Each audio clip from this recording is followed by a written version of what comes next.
Good morning, Fred. Good morning, soulmate. Do you know what's really rare and special is that there are 2 people in the chat, and YouTube is telling me I have 2 current viewers. YouTube might actually be right for once. Unless there's lurkers that we don't know about and there's actually more than what YouTube says, because there's usually more than what YouTube says. But usually there's like 5 of you in the chat and then there's like 0 viewers according to YouTube. Oh, we're up to 3! We're up to 3 now. Very exciting. Okay, so... if I put us on the actual game... Yep, there we go. Welcome back to Dragon Age Origins. Last time, we didn't do very much. We assembled the army. We went to speak to Eamon. We assembled the army. Yeah.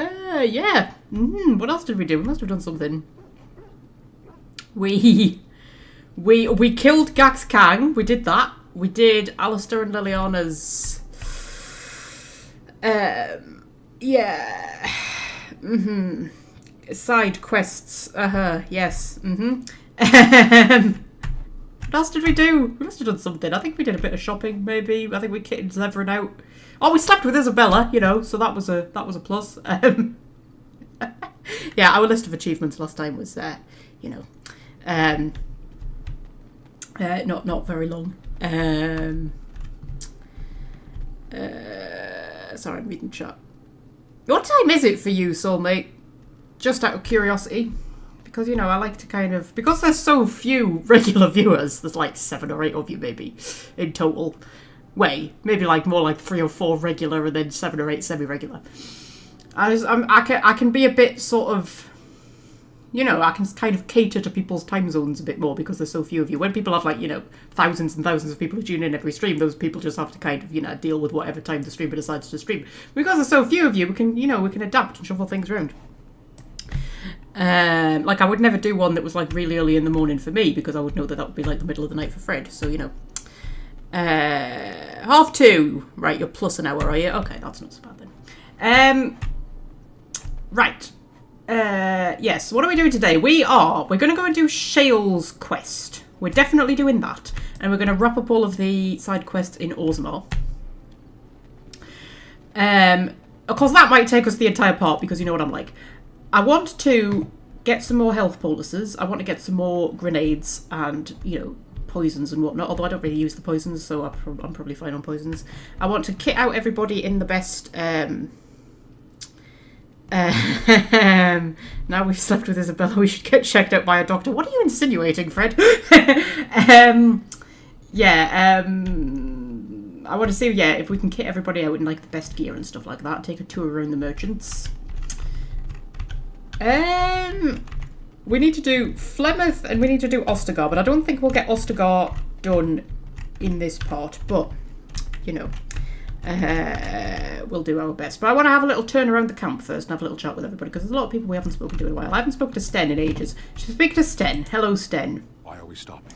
Why are we stopping? We're working together. I think I should get to know you. You know, we've been working together like a year at this point, but still. There are darkspawn to be fought. Is this delay needful?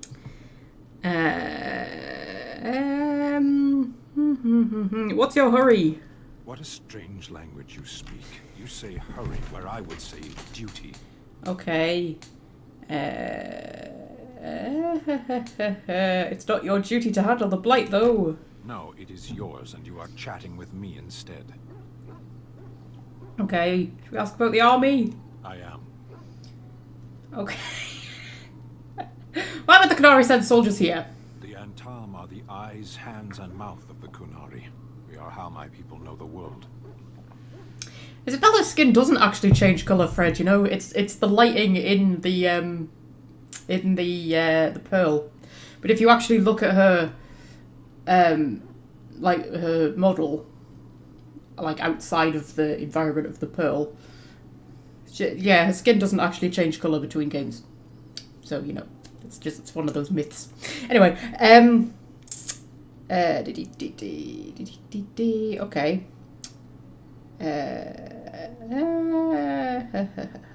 Doesn't that make your view of things a little skewed? Compared to what?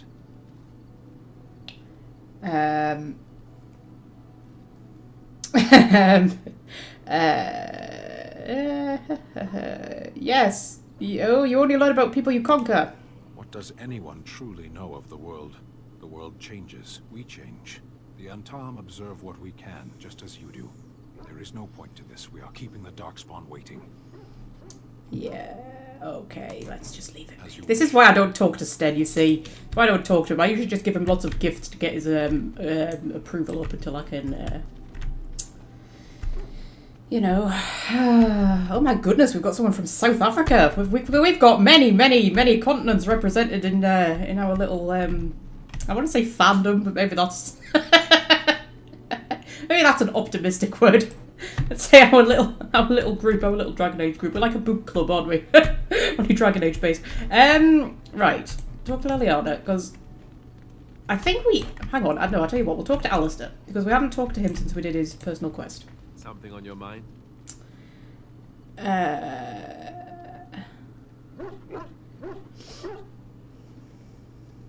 Just reading the chat now. I'm not arguing with you, Fred. No, I can't win an argument with you. No, he doesn't want to talk about it, apparently. I can flirt with him, which I don't want to do. Talk about the Archdemon. Yes, me too. And I got the feeling at the end there that it saw us, was aware of us, whatever you want to call it. Could have just been my imagination, I suppose. What do you think? I think the Archdemon needs to die. Well, short of waltzing through the entire Darkspawn horde and tapping it on the nose, I'm not sure just how we're supposed to do that. But killing the Archdemon is the general plan. I understand. Good to have you on board. I guess one thing is certain, at least, isn't it? It's official. This is a blight. 3 of 7 continents. Is there 7 continents? Is there 7 continents? Sorry, I'm just doing mental geography in my head. Is that what is there? There's Europe, Africa, Asia, North America. South America count as a separate one, right? Then there's Antarctica. I come up short after that. What am I missing? Who am I missing out? Because that's 6. I'm embarrassing myself here, aren't I? Do you know one of the things I did during lockdown was there's a website, I can't remember what it's called, where you can go on and it teaches you about geography, and you can do like little geography quizzes and stuff like that. And I learned about geography of places, yeah, because it turns out I didn't even know like the counties of England. So you know, actually, the very first, cause it's like a sort of quiz thing where it gives you all of the whichever one it is you're doing, so you can pick like counties in England, or you can pick states in America, or whatever you want to do, or countries in Europe, you know, and it gives you all of them, and then you have to put them in the right place on the map, right? And the first time I did them, I did better on American states than I did on English counties. Like, how embarrassing is that?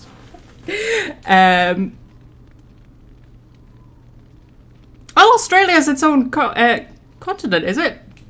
Oh, yeah, I suppose it would be. Anyway, yes, little geography lesson. This is why you tune into me. You get these, you know, added bonuses. Little geography lessons in with your Dragon Age stream. Hello, Liliana. Do you remember our discussion? The one that we had like 5 minutes ago. From your point of view, because, you know, I saved the game and exited out, and, you know, so from your point of view, it's been 5 minutes ago. Yes, of course. I just wanted to tell you that I thought about what you told me, and you were right. I didn't want to admit it, even to myself, but those years in Lothering, I yearned for the freedom and the recklessness that I knew in Orlais. The Maker made the world beautiful, but he also made it dangerous. To really experience it, I have to embrace this, not hide away in some nunnery. Okay, yes, so we've hardened Liliana. We hardened Alistair and we've hardened Liliana. You're not meant for a cloister, you never were. Sometimes it takes another to show us the truths we hide from ourselves. So do I get a reward? It was my pleasure, yes, let's not get all soppy here, let's say that. That's a Dora kind of thing to say, isn't it? Am I embarrassing you? Well, fine then. I don't really like you, and you're a terrible friend. Terrible. I'm not glad I'm here. At all. Oh, that was quite sweet. I think because Dora and Lil didn't really get each other early on, did they? But I think they're quite sweet friends now. Now that she's hardened her to make her more like herself, as you do. Win! We haven't spoken to Win in ages. I'm just trying to think of whose personal quests we haven't done. So we haven't unlocked Stens, but I'm not really bothered about that. We've unlocked Ogruns, but we haven't done it. We've unlocked Shales, but we haven't done it. We've done Liliana and Alistair. We need to kill Flemeth for Morrigan. Zevran's we've kind of done, although he hasn't actually told us all of his backstory yet. So that only leaves Win. What's on your mind? Have you changed your mind about Zevran and me? Is there something we could do to cure you? I was just thinking about being a great warden. I'd like to ask you something about the circle.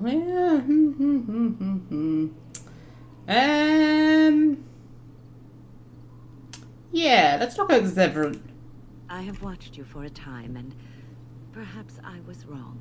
There seems to be something special between the two of you. His demeanor changes when he's with you.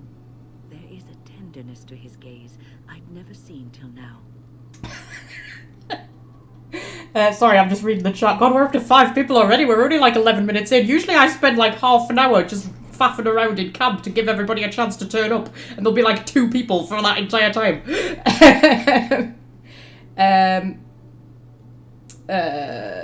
You were wrong about us, Win. I think I was too harsh in my judgment before, and I am sorry.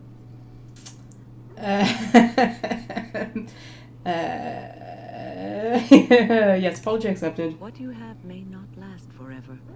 Death and duty may part you, but love's worthiness is not diminished because of that. I should have seen this before. Instead, you learn to cherish every precious moment that you spend together, knowing that it may be the last. And for those of us watching, well, it brings warmth to these old bones to know that something so beautiful can be found in the midst of chaos and strife. You think a relationship with Zevran is beautiful? Jesus Christ, Wing. To be honest, I think you were right the first time, but alright. Speaking of which, we should probably speak to Zevar, shouldn't we? Because I don't think we've spoken to him since we killed what's his name. Here, it seems an appropriate time to give you this. Is that an earring? You don't need to give me anything. Will that mean we're married in Antiva?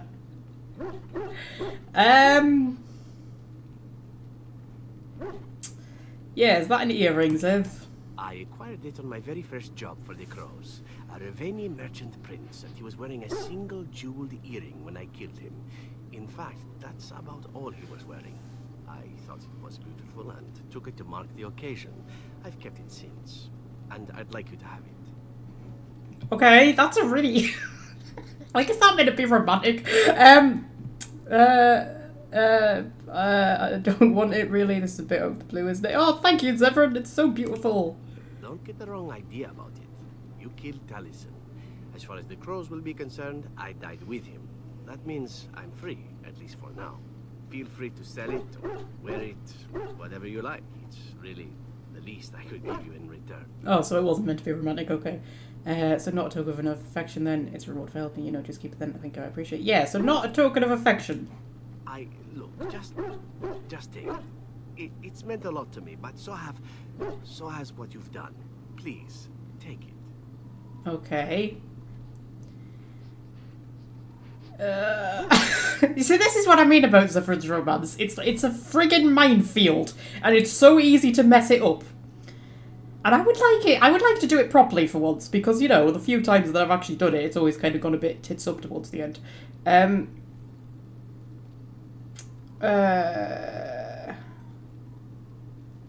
How many times have I played this game? Oh, I don't know. 30, 40, something like that.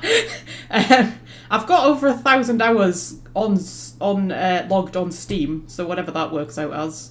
If we say that each playthrough is probably maybe somewhere between, I don't know, 50 and 60 hours. But then you've got like Awakening and the DLCs and stuff like that, so probably not as many as I think, actually. Probably maybe about 12, 13, maybe 15 at most. A lot. I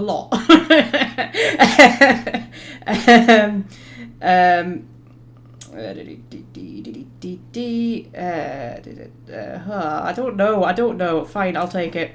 I have no better way to say it. Thank you.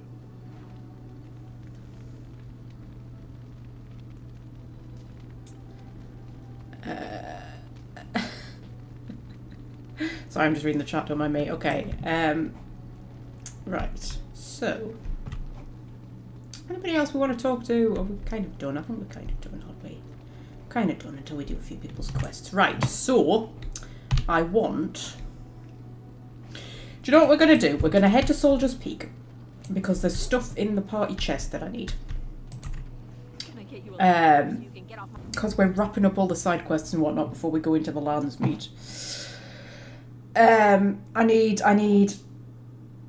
a shopping list. That's what I need because I want to get more grenades and I want to get more health poultices. I think we've got enough Lyrium poultices, but I better get a few more since we're kind of headed vaguely towards the end game. I'll take me dream team. Yes. You know what? I'll bring Zevran actually because I've sort of like leveled him up a bit now and given him some decent equipment. He can, you know, he can be like me, me sort of rogue warrior type.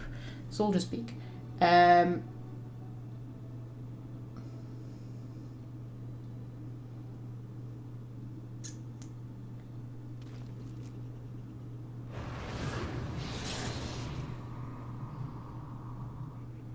Sorry, I'm reading the chat, don't mind me. Right, so what have I got going on in here? I've got millions of elf root. I've got... Take the Armour of Diligence, since Fred keeps telling me it's really good. Take the Drake Scales. We'll take Holgrim's Horn just in case we decide to, you know, pop up there and kill the dragon. I don't know if I can be bothered in this particular playthrough, but you know. You never know.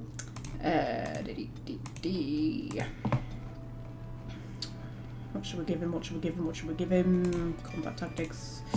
Because I'm the poisoner here. I don't need him to have poison. Right. I'm going to talk to this guy. We still haven't got the bloody meteorite You're the warden? metal, have we, to make Starfang with? Any weapons I make, I will sell you for a discount. Okay. See what stuff he's got on him. Ooh. Ooh. A Grey Warden helmet. Which isn't actually that good, but it would just be cool to wear a Grey Warden helmet, wouldn't it? Oh, I'd forgotten about all of this stuff. Grey Warden shield? Not the proper Grey Warden shield, the Grey Warden Commander shield. I love the Grey Warden Commander shield. I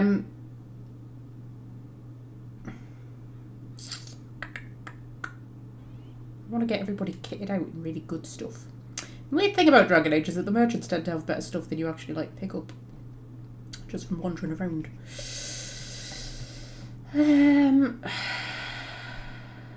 Oh, he's got some decent bloody weapons, Jesus.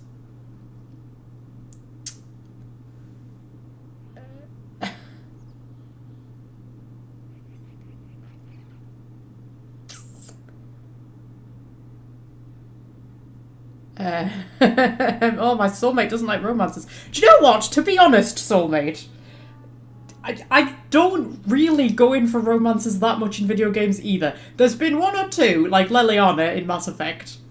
Not Leliana, Liara in Mass Effect even. I mean, you know, who doesn't fall in love with Liara when you play Mass Effect? I quite like the Isabella romance in Dragon Age 2. And I like Iron Bull in Inquisition. And then in Origins, I mean, they're sort of alright, but like, yeah, I'm not like massively into romances, to be honest. In fact, even Liara, I have hardly any money. I've just realised I need to go on a money hunt. Yeah, even Liara, I actually prefer pursuing the friendship with her, because if you pursue a friendship with Liara in the Mass Effect trilogy, and you don't romance anybody else, by the time you get to Mass Effect 3, they are basically in love with each other. Like, there is a lot of flirting going on, and a lot of sort of, you know, meaningful glances, and you actually get some of the romance dialogue if you do it that way. And I always just like to kind of pretend that they're sort of like in love with each other, but neither of them wants to say anything about it. But I don't know, I kind of, yeah, I do actually prefer friendships in the video games most of the time. I mean, there are romances I enjoy doing, but then most of the time I still prefer the friendships. I think the friendships are just more wholesome in general, aren't they? Romance kind of, you know, complicates things. You know, I love a good friendship. Like, I quite like the Leliana romance, but I prefer being, like, our best mate. I quite like the Morrigan romance, but I prefer being our best mate. You know, I always just, like, prefer being besties. Yeah.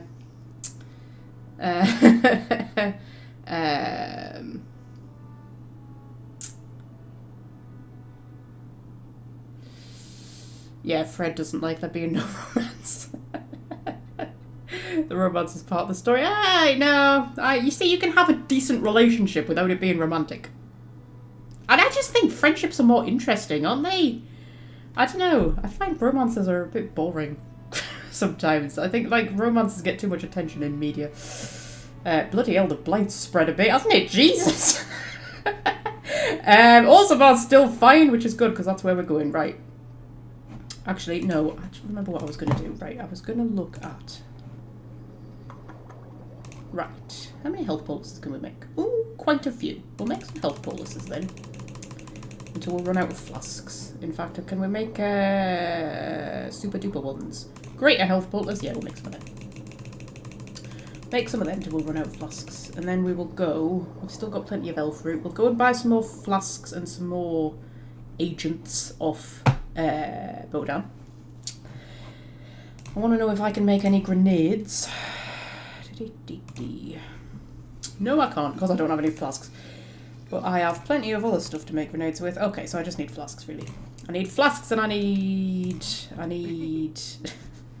When you click on Morrigan and she giggles, that's kind of hilarious.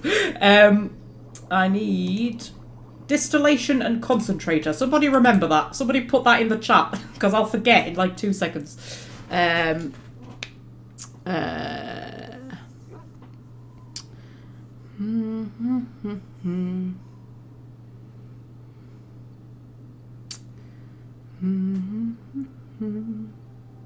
Welsh friend isn't here to nag you to buy flasks. Welsh friend, don't you mean Beyonce? When she turns up, I'm going to call her Beyonce, alright? We're all going to call her Beyonce, that's what we're going to say, because, you know, we know that it's really Beyonce in disguise, and she's just pretending to be some woman from Wales. We all know that, alright? So just, like, when she turns up, which she probably will, just, like, we're all going to call her Beyonce, okay?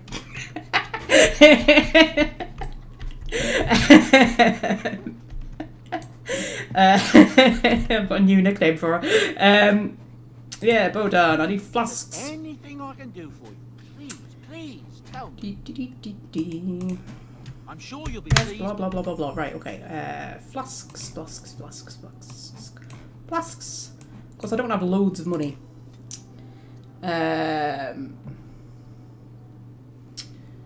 It was distillation and concentrator, wasn't it? Corruptor's going to be for poison, isn't it? Yeah. Right. So if we buy like maybe 10 gold's worth of that, then we're going to run out of money. Yeah, there we go. And then we'll buy as much as we can afford of that. Excellent. Right.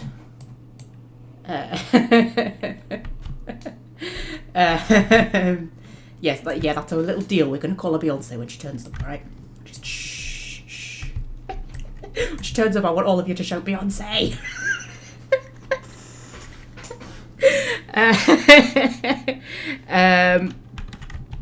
Okay, so where are we going? Orzabar. Yes, I know what I'm doing, I promise. Right, Morrigan and Win, and we need Shale, because it's Shale's quest. It would be weird to go on Shale's quest without Shale. You probably can go on Shale's quest without Shale, but it would be weird.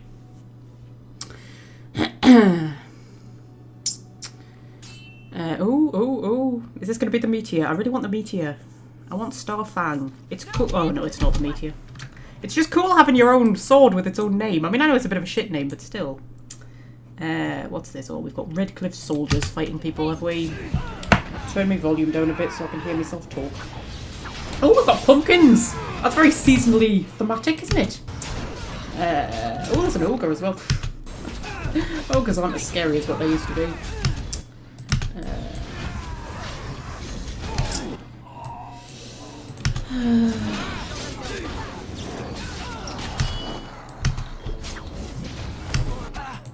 Okay.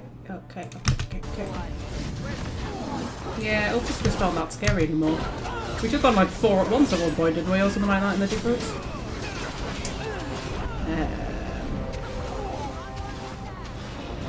Come on, Dora, get up. See if we can stab him. Go on, get the cutscene bit. There we go. Slow motion. There we go. There we go. I'll let the others deal with that. No. Let me minions deal with the last one. There we go. We haven't had many of these little encounters, have we? Like, we haven't encountered the Dalish elves fighting anybody, or the dwarves fighting anybody.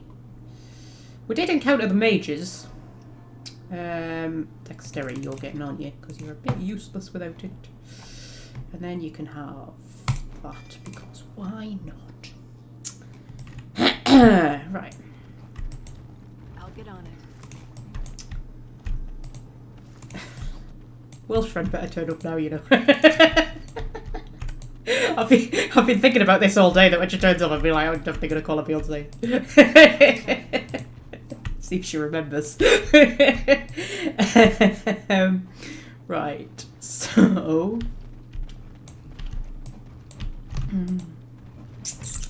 Of course I should be calling you Emily, shouldn't I, Fred? Yeah. Right, okay, so... All right.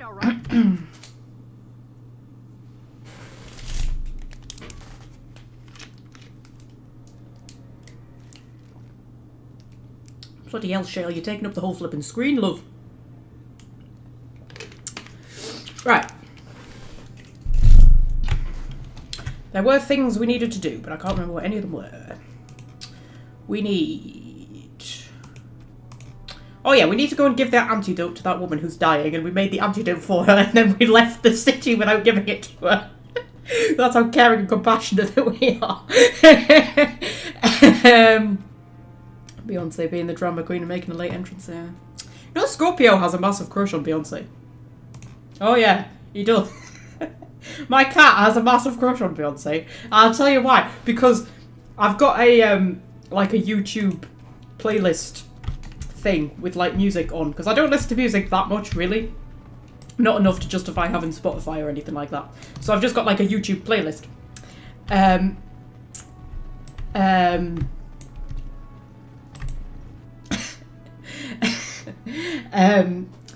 With just like, you know, different songs on and stuff like that for when I want to, usually when I'm doing the housework or something like that. And I just put it on the telly if I want music on.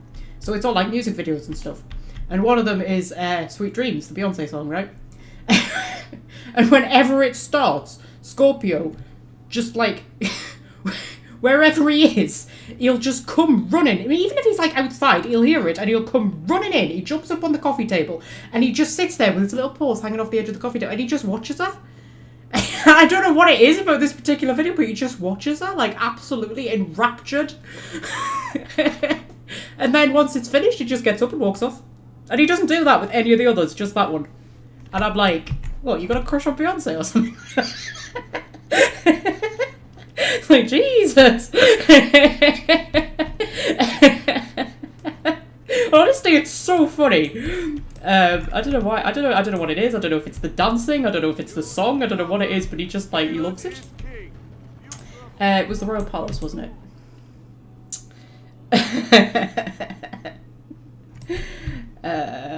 I mean, to be fair, you've got good taste, son, but still, it's a bit weird. Doesn't do it for Pink though. I mean, come on. I think Pink's probably like the sexiest singer, personally. I think Beyonce's a bit sort of like, you know, generically good looking, which is a bit dull. Anyway, where's this dying woman? I cannot remember. She's somewhere, isn't she? Well, she's not in here. She's been dying for about bloody 6 months at this point.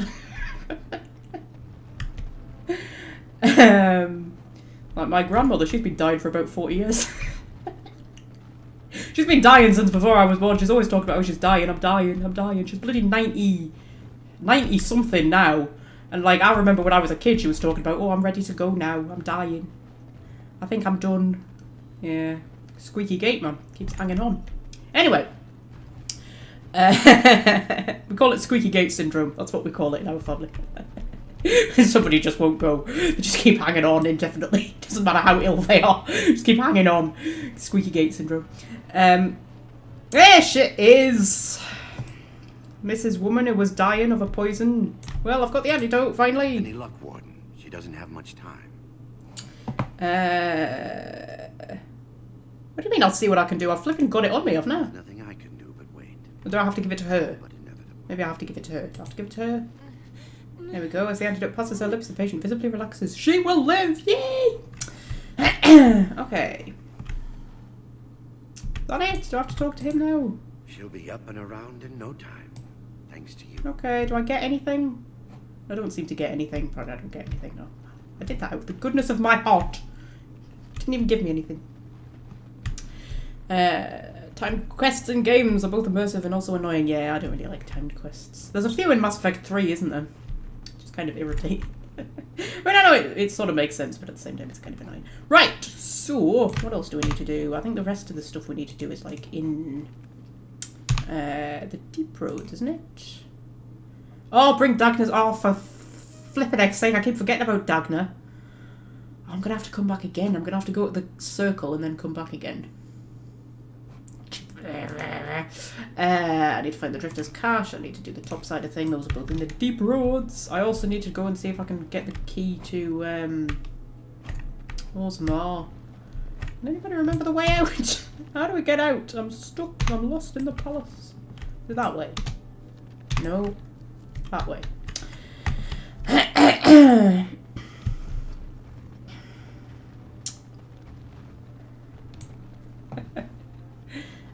Sorry, I'm just giggling at myself, don't mind me. Right, so I do that a lot, don't I? I just like giggle at things.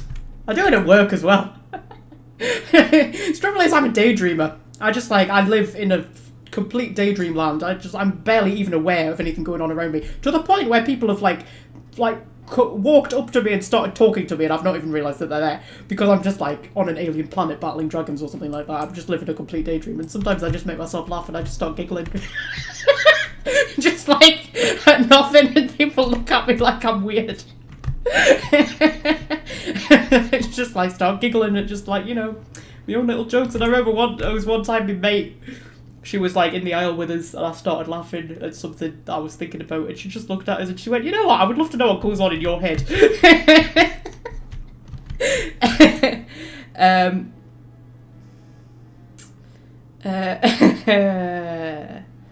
And son is committing all the armies of... Wait, is that actually their mother? Because isn't their mother meant to already be dead? Let's have a look. Let's have a look at the completed quests. What was it called? Exotic methods. You cured the poisoned dwarven noble. Okay. So it's just a poisoned dwarven noble. Is she their mother? Is she? Hello, Orta. I've been hoping you'd return to Orzammar. I have so much to tell you. The other houses repaid their debts to my house, and I had enough money to send an expedition into our old tide. We found so many things. I kept some for you. I said I'd repay you, didn't I? I'm glad things turned out well for you. I could never fully repay what you've done for me. But this is a start, I hope. Walk well, and may fortune always smile on you, Grey Warden. Was that Valen's mother Fred? Really? Do you know what? I'm going to have to Google this, but I don't have my phone on me, so I'm going to have to do it on my laptop. Hang on, I'll be 2 seconds. You know I love a good mid-stream Google. Dragon Age. Exotic methods. See if we can find a good wiki entry.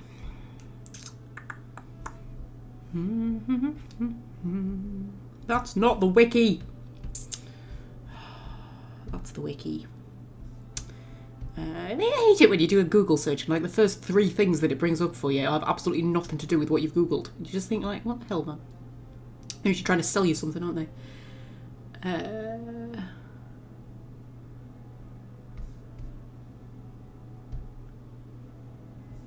I mean, her name is Lady... Lady what? Lady Brodens. Like, that's not going to be their mother, is it?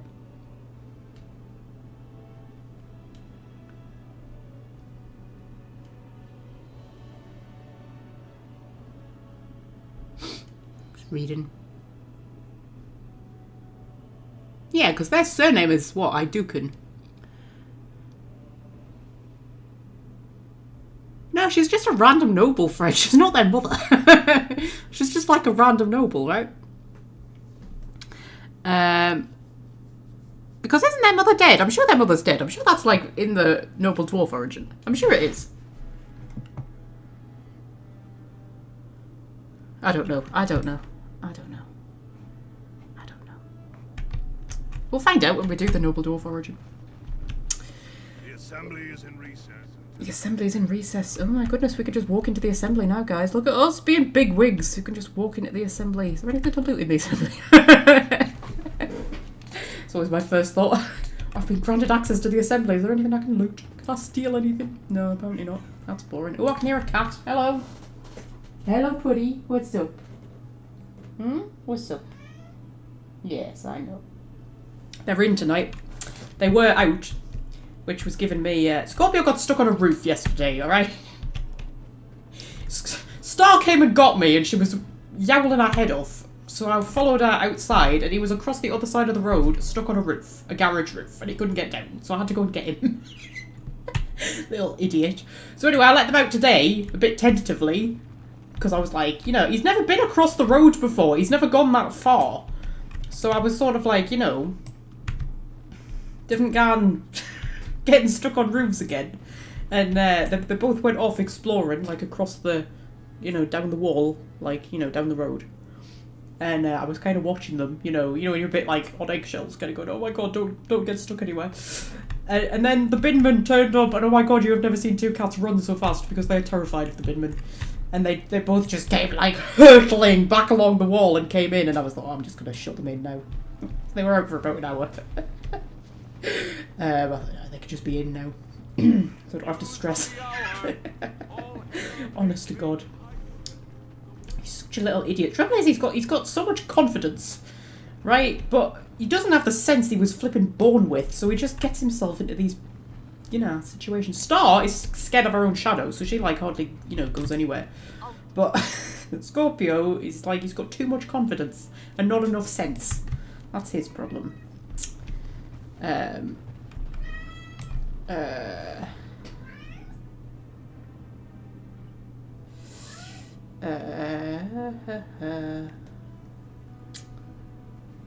Sorry, I'm just... What? What's the matter? What do you want? What? You're so squeaky. What? What? You've got food. You've got water. Your litter tray's clean. What do you want? You just want to cause drama. Is that it, eh? Just a drama queen. You want to cause drama. Yeah. Cause drama.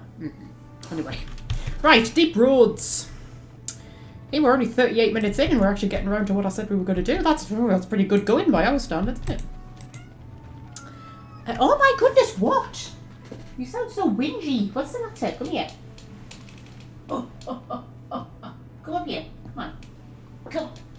Come up here. What's the matter? Eh? What's the matter? Eh? What's up? It's a bit cold, isn't it? Should we put the heater on? Warm the room up a bit. Yeah. My fingers are actually numb, that's how cold it is. But the rest of me isn't. Do you ever get that, where you don't actually feel cold, but then you realise that your fingers are like numb?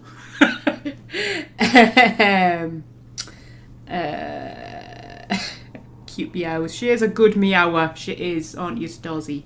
Oh look, we've gone down to 4 viewers. We were up to 6 before. You must have scared them off. You must have come in and thought, is she just going to talk to that flipping cat all day?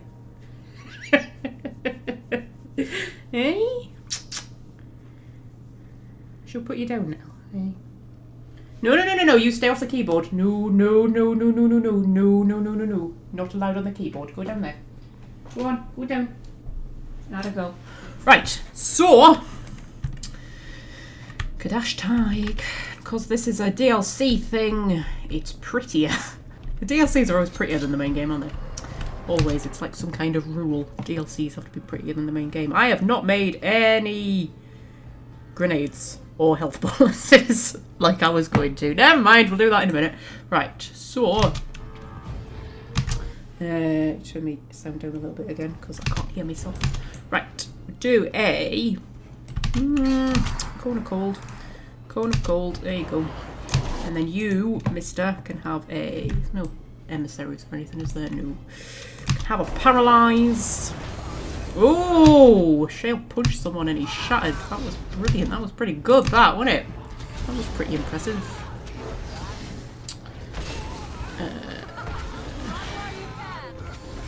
We've got a big latency on this stream today. I'm just looking at where... I'm looking at what you're seeing at this precise moment as I'm talking, and it's a good long way behind, actually. It's not normally this far behind. We've got shrieks. Dora's getting killed by something. I don't even know where Dora is. Oh, there she is. Oh, she's being attacked by 2 shrieks at once. That would do it. That would do it.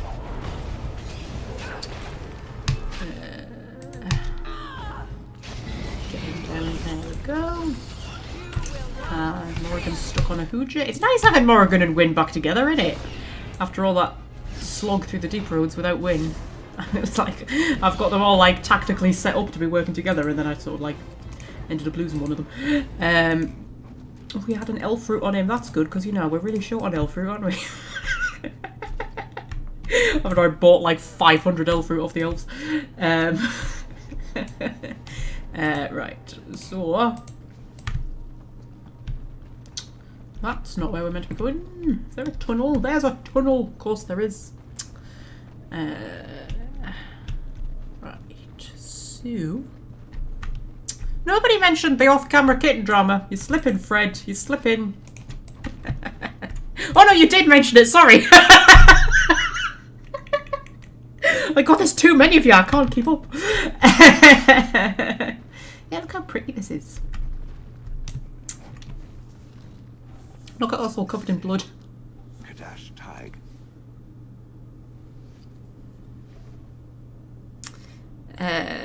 Okay, is this where you're from? Perhaps. It may also be where I was found. These ruins are always overrun by vermin. There may be something noteworthy further in, however. Okay. Ooh, flipping heck. Got a shot right up Dora's arse there. Yeah, don't you think? I just think like the deep roads. The home once. Did I live here? Can't really be that deep because wherever you are, you can always like see sunlight, and there's like ivy and stuff growing around it, but it can't be that deep. It must be like just below the surface. Oh, and there's darkspawn. Of course, there's darkspawn. Yeah. Still no emissaries or anything. Lulling us into a false sense of security, probably.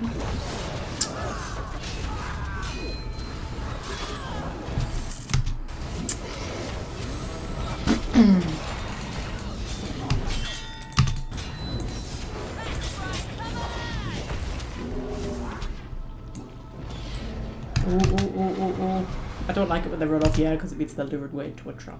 Oh, it's a Bronto. Do you know what? You do not see enough Brontos in Dragon Age. I love the Brontos. Just don't see enough of them. If we put a bit of a death hex on the Bronto. I don't know why the Brontos are fighting with the yes, those things darkspawn, but they are apparently. A bit of cold.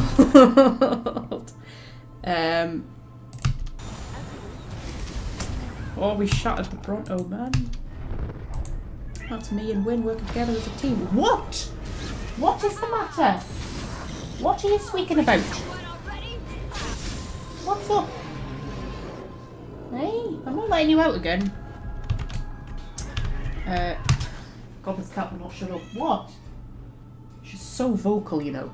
The thing is, she just freaks out over nothing.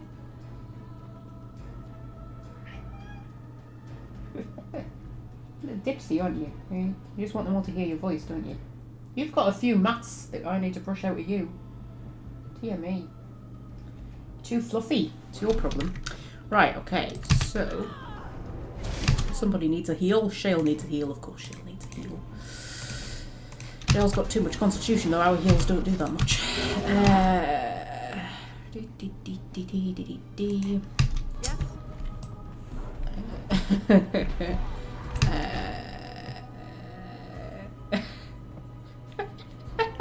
Are we going to tell Fred that he keeps typing wiki instead of kitten?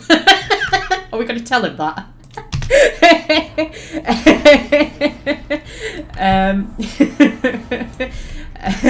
Right. So. I shall do it. Okay.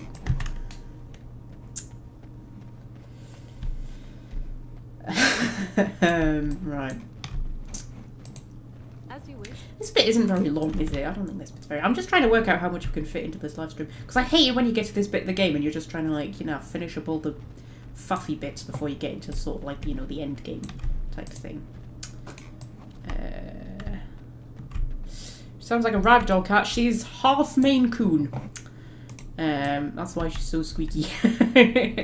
Maine Coons are very, very vocal. But she's not... Her father was a purebred Maine Coon, and then her mother was just a cat. A long-haired cat, though. So, you know, she had a long-haired mother and then a Maine Coon father. So she's very, very fluffy. As is her brother. Her brother has more of the Maine Coon blood in him, I think, because he looks more Maine Coony. He's got, like, the, you know, like, the lion mane. Whereas she kind of doesn't look it so much, but she is very squeaky. Very, very squeaky. She has so much to talk about, honestly. Never shuts up. We have such fascinating conversations, me and Star. Oh, we've got some emissaries. Need Morrigan to deal with that emissary. Proper paralyse on him, me love. Sorry, I just saw a tail go past me. I didn't realise you were still here, Puddy. You've gone all quiet, eh? Like, yeah, well, you're ignoring me, aren't you? Talking to your internet friends instead. Slap a Death Hex on him. And a Vulnerability Hex. And then we should be able to get him down fairly quick.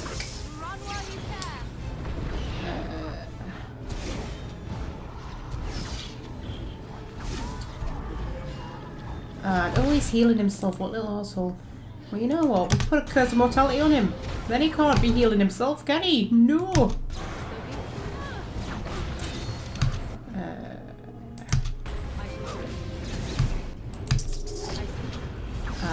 Just do a little group heal. Keep everybody alive, as you do.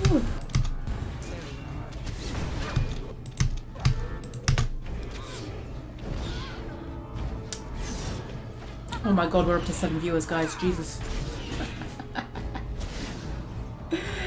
Look at me being popular. 7 viewers. We might get into double figures if we're really lucky. That happened once, didn't it? I think once we got into double figures. We got to like 12 or something like that. And I nearly had a heart attack. I was like hyperventilating. I was like, oh my god, 12 people. I can't deal with it.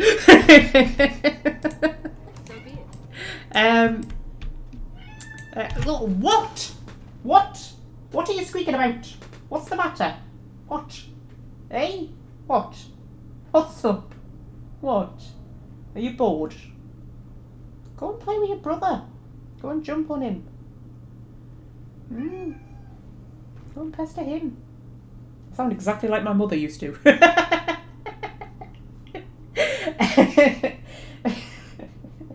Go on. Go. I was going to put my heater on, wasn't I? It's cold.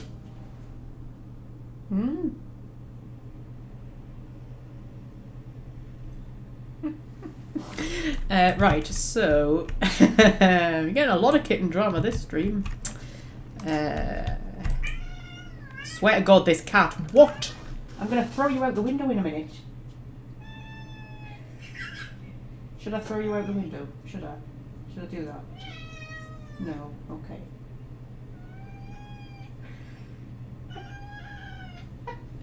Can you hear her? Oh god. Anyway, don't you want to take over? Do you want to take over the stream? Because you're talking more than me.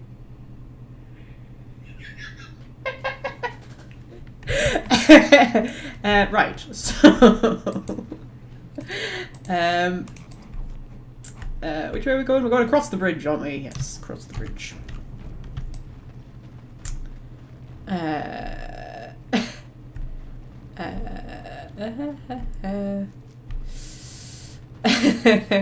Right.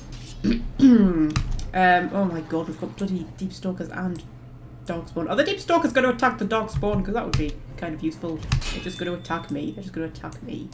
I blocked something then. God knows what I blocked. I was blocking the air. That's what I was doing. The air offended me and I decided to block it. Right. Oh my god. Is there an emissary over there? No, I think I must have got hit by an arrow. I think the deep stalkers are attacking the dog spawn. Okay. Okay. Okay. You know what we're going to do? We're going to use a firebomb. That's what we're going to do. Before Fred yells at me for not using grenades. Which he hasn't actually done so far this stream, so you know. I mean, that's going to hit Win, but Win will be alright. Win can deal with a bit of fire. And then if we do... Put some acidic coating on, because I don't use my poisons enough. And then, you know, we'll deal with this lot, and then we'll run off and deal with that over there. Might hold back a bit and see who wins that fight. I always like just hanging back and see who wins the fight, you know, when enemies are fighting each other. We'll just hang back a bit. We'll see who wins. It's like, stay here, see who wins. The dogs are going to win, aren't they?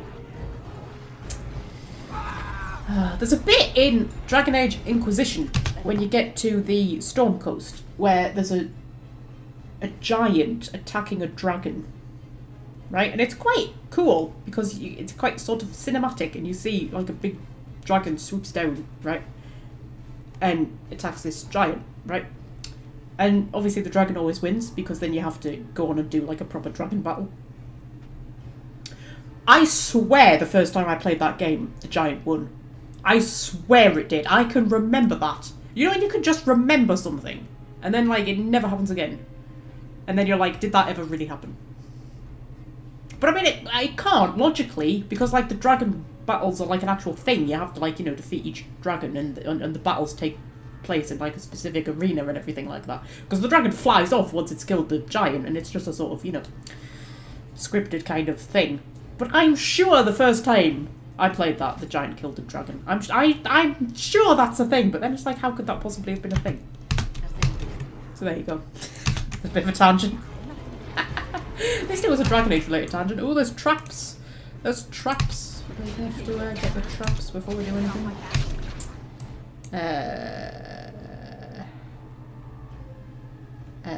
Now I'm reading about people's cats. Hang on.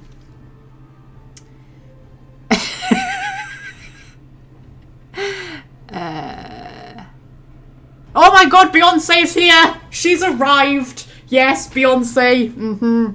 Masquerading as a woman from Wales, you know, but we're on to her, we know. We know the truth. Can't fool us, Beyonce, I know it's you.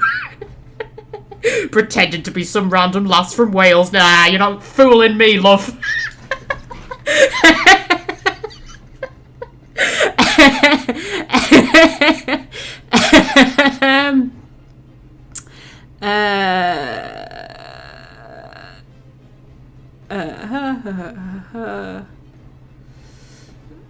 Oh, we're the only female in the litter. Yeah, she's feisty, is she? She's a feisty kind of cat.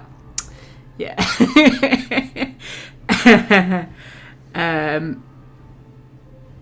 You believe the giant can win? Yeah, I'm sure it happened. I'm sure it happened.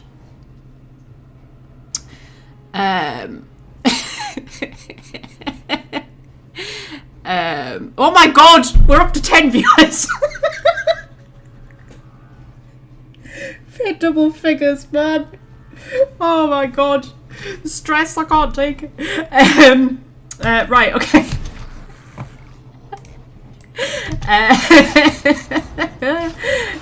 Right, okay, so turns out if you go off on enough random tangents, have enough random kitten dramas, and come up with weird nicknames for all of the people in the chat, apparently you end up with 10 viewers. Because there might actually be more, because YouTube is not actually that accurate, and it seems to underestimate how many there actually are, so you know, there could be more.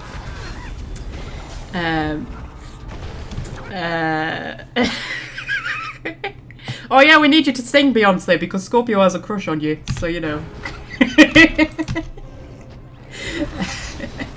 You go back and watch the first bit of the stream. you know, after we've finished, you'll hear the story about how Scorpio has a crush on Beyonce.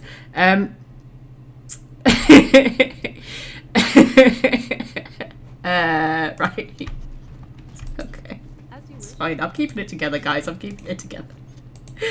Not only have we got 10 viewers, but we've got like newbies. There's at least one newbie in the chat, right? Unless you've been a lurker until now. South African friend. I've got Welsh friend and I've got South African friend. Yeah, you'll find I just come up with nicknames for people. I sort of ignore people's actual usernames and just come up with nicknames for them. That's something you've just kind of got to deal with. I'll just come up with a different name for you.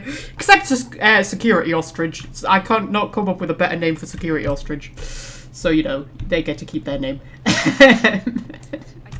Oh, I see a trap, apparently. Where do I see a trap? Do I see a trap? I see a trap over here. What on earth is that trap going to trap? What, is it going to trap the flipping rocks? Jesus. Oh, Soulmate was lurking for a long time. Oh, Soulmate. Timothy's here. We're down to 9 viewers. We're down to 9. Oh well, it was short-lived, but we had double figures for a while. I'll remember it forever. Put it down as one of my life achievements. Right, so yeah,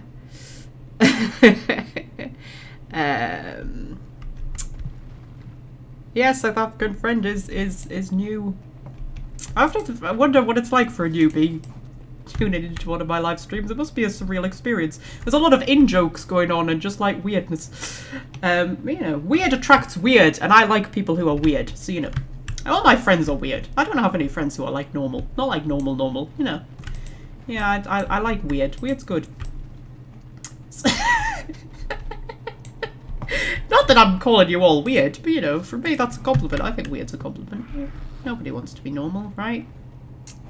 Well, you maybe do when you're younger, but then you kind of grow up and you're sort of like, yeah, I kind of like, you know, embrace your weirdness. I heard something growl, and I don't know whether it's a deep stalker or like a shriek. It could be either. This looks like I'm walking into somewhere where, like, you know, lots of things are going to jump up and try and kill me, though, doesn't it?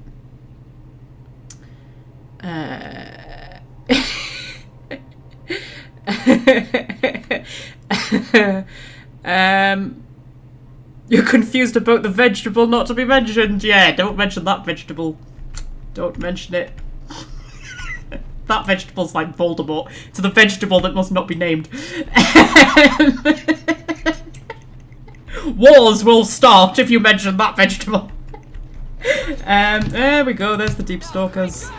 There they come. I knew it, little arseholes. I'm gonna do a freeze bomb on them. That's what I'm gonna do. Freeze bomb them.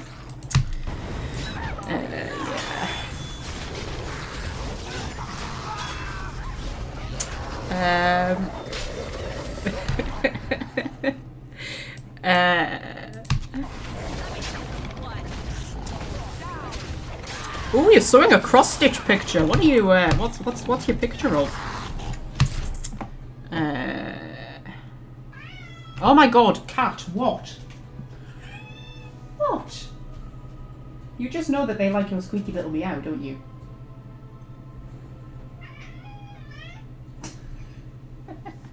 Such a little idiot. The thing is, she comes to you for attention, right? But then, like, if you go and try and play with her or anything like that, she's just not interested. She just looks at you like, what are you doing? Just, like, leave me alone. But then she'll come and get you, like, wanting attention. And then, like, when you try and give her attention, she's like, no, piss off. Like, come here, woman.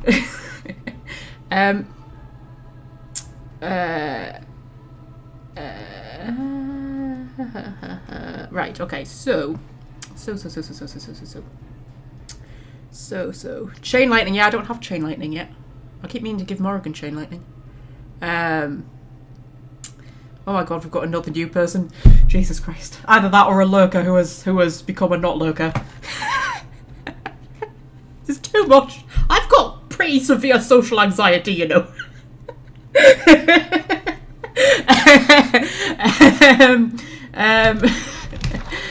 Right, okay. Not that you're not all welcome. Trust me, you're all welcome. But, you know, just know I'm a bit... That's why Fred's here. Fred's here to, like, manage all of, like, the social side of things. Because I just kind of freak out a bit. Right, so... There we go. Pretty good, wasn't it? Right. Is there like a sort of boss deep stalker around here? Like a deep stalker king or something like that? That's something I vaguely remember being. I'm not 100% sure. That's kind of cute that they've got the little doors buried and stuff like that. It really does feel like you're walking around like, you know, an abandoned city, doesn't it? Don't be sorry, new person. Don't be sorry.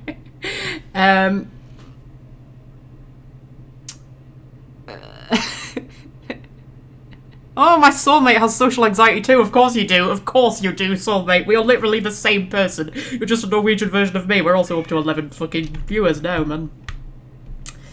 Way more deep stalkers. I don't mind blasting deep stalkers. I have to say I'm a lot better than what I used to be. I'm like a lot better than what I used to be, but I do still freak out sometimes. Social events that get me, like weddings and stuff like that. My best friend got married earlier this year, and I swear God, I didn't even go to the reception. I just went to the actual wedding, which was only about 20 minutes long because it was in a what do you call it, registry office. And still, I had about 5 panic attacks that morning. I'm not joking, and I was sort of like, I thought I was past all this. I'm pretty alright at everything else now, though. Like, you know, I can make phone calls these days. I didn't used to be able to. You know, oh my god, this cat. What? What? Come here. What?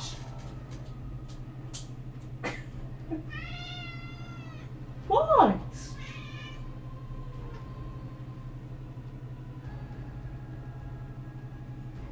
She's insane. She's insane. Yeah. What was I talking about? Social anxiety, yeah. Yeah, it's pretty much just kind of social events are the only thing that really get me now. Like, there's other things that I don't like doing, but I can do them. You know what I mean? Like, if you have to phone the bank or something, I used to just never, ever even be able to contemplate doing that. And now I can do it. Like, I don't like doing it, but I just do it. I don't, like, feel like I need to spend 5 days psyching myself up for it or anything like that. But, yeah, social events. Oh no.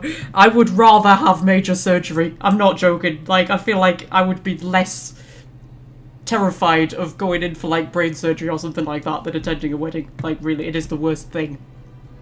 But then there's like other stuff that, you know, you should be afraid of that doesn't bother me at all.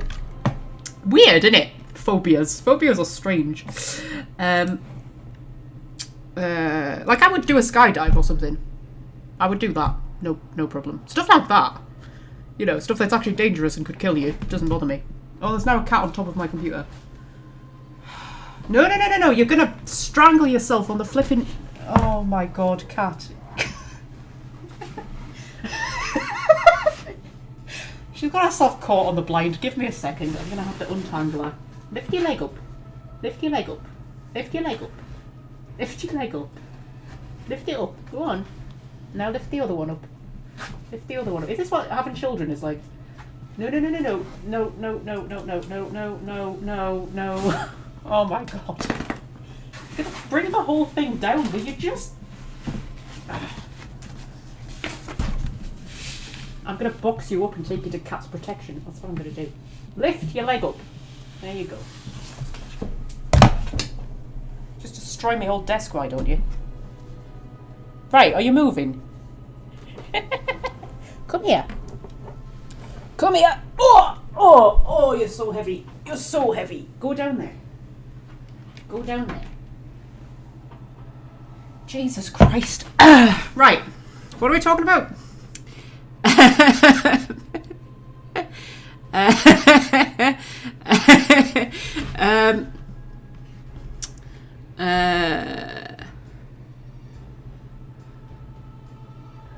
I need to go back through the chat now.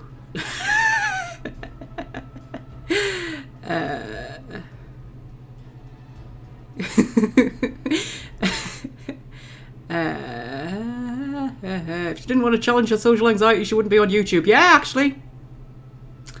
YouTube's been good, you know, for that sort of thing. Just talking, being able to continuously talk.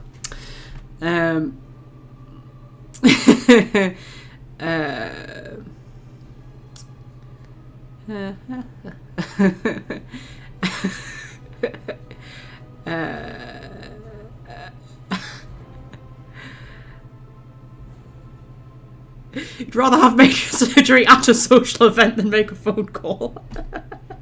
Fair enough. Fair enough.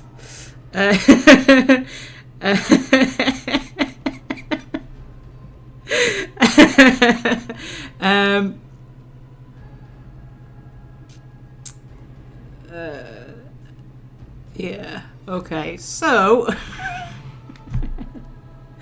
yeah, phone calls used to be impossible for me, and then I'm sort of fine at them now. I don't know when that happened. I think sort of challenging yourself and it's sort of like, I don't know, I mean, yeah, it sounds so cliche, doesn't it, when you say, you know, push yourself out of your comfort zone. But like, when people say that, I think when it comes to like going outside of your comfort zone, the thing to remember is that you don't have to jump. You can, it's perfectly fine to just like shuffle. just shuffle outside your comfort zone, just like a little bit. Just like a little bit at a time. You don't have to go running headlong into like, you know, the most terrifying thing that you could think of. You can just like, you know, creep out of your comfort zone. But when you do things that are outside of your comfort zone, not even necessarily deliberately. Like, I was kind of like forced by circumstance to start having to do things that I'd never really done before and didn't really want to do, but I sort of feel like had to. And then once you've done that a little bit, it's like other things suddenly don't seem so scary anymore. Do you know what I mean? I don't know if I'm explaining myself very well, but like, you know. Yeah. Be open to new experiences is my advice for people who struggle with anxiety. And just like...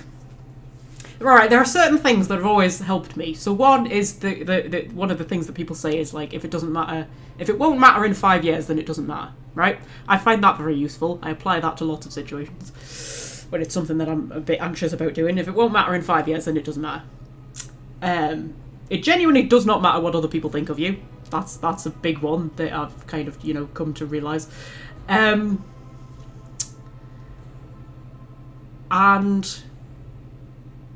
whatever's going on right now won't be going on forever. That's another thing. Everything ends. Everything. Good things end, bad things end. Whatever is happening right now in your life will not last. And sometimes, well, in fact, quite often, I find personally that to be a comfort. Because sometimes when you're stuck in a situation, you feel like, you know, it's too easy to get stuck in that situation when you know that situation is not going to last forever. Because nothing does. And yeah, those are my little pearls of wisdom, the things that have always personally helped me, and still do.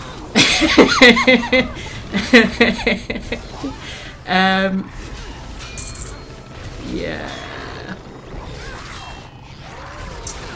So, yeah.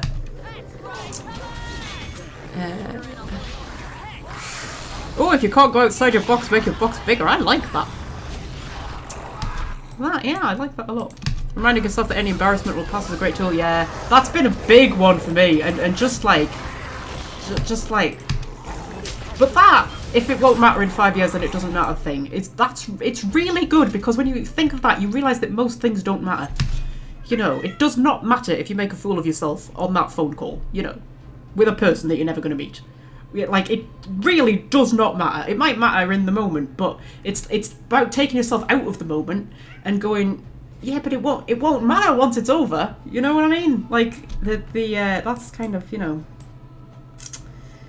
that helps me a lot. That sort of like, you know, trying to think ahead. Like, if there's something coming up that you really don't want to do, or that you're really, really anxious about, like, I don't know, a driving test, an exam, a wedding, plan something for after it, because when you're really focused on something that you're really anxious about, you sort of forget that life goes on after it, you know what I mean? You forget that you know, the next day the sun will still rise. You just become so focused on the event. So plan something for after it, and focus on that. Focus on what you're going to do after the thing that you don't want to do is over. You know? Plan something nice. That's a big one as well.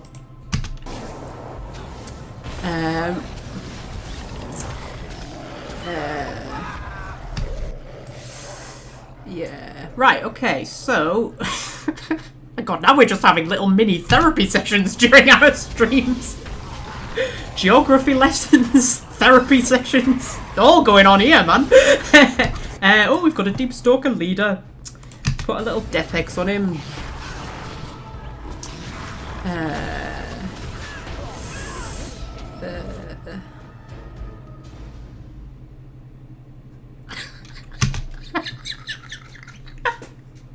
Just read what Fred's put. As someone who periodically appears on TV, you are Emily Blunt, aren't you? Yeah. I friggin' knew it.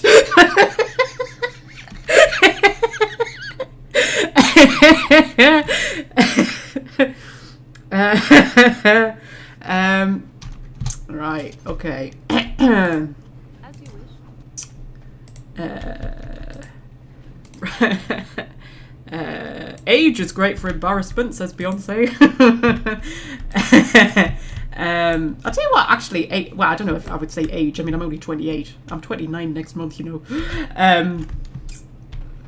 I don't know if age, let's say experience is very good for, is if you go through bouts of depression like I do, I've found that the best thing for dealing with them is like the knowledge that they will end. Do you know what I mean?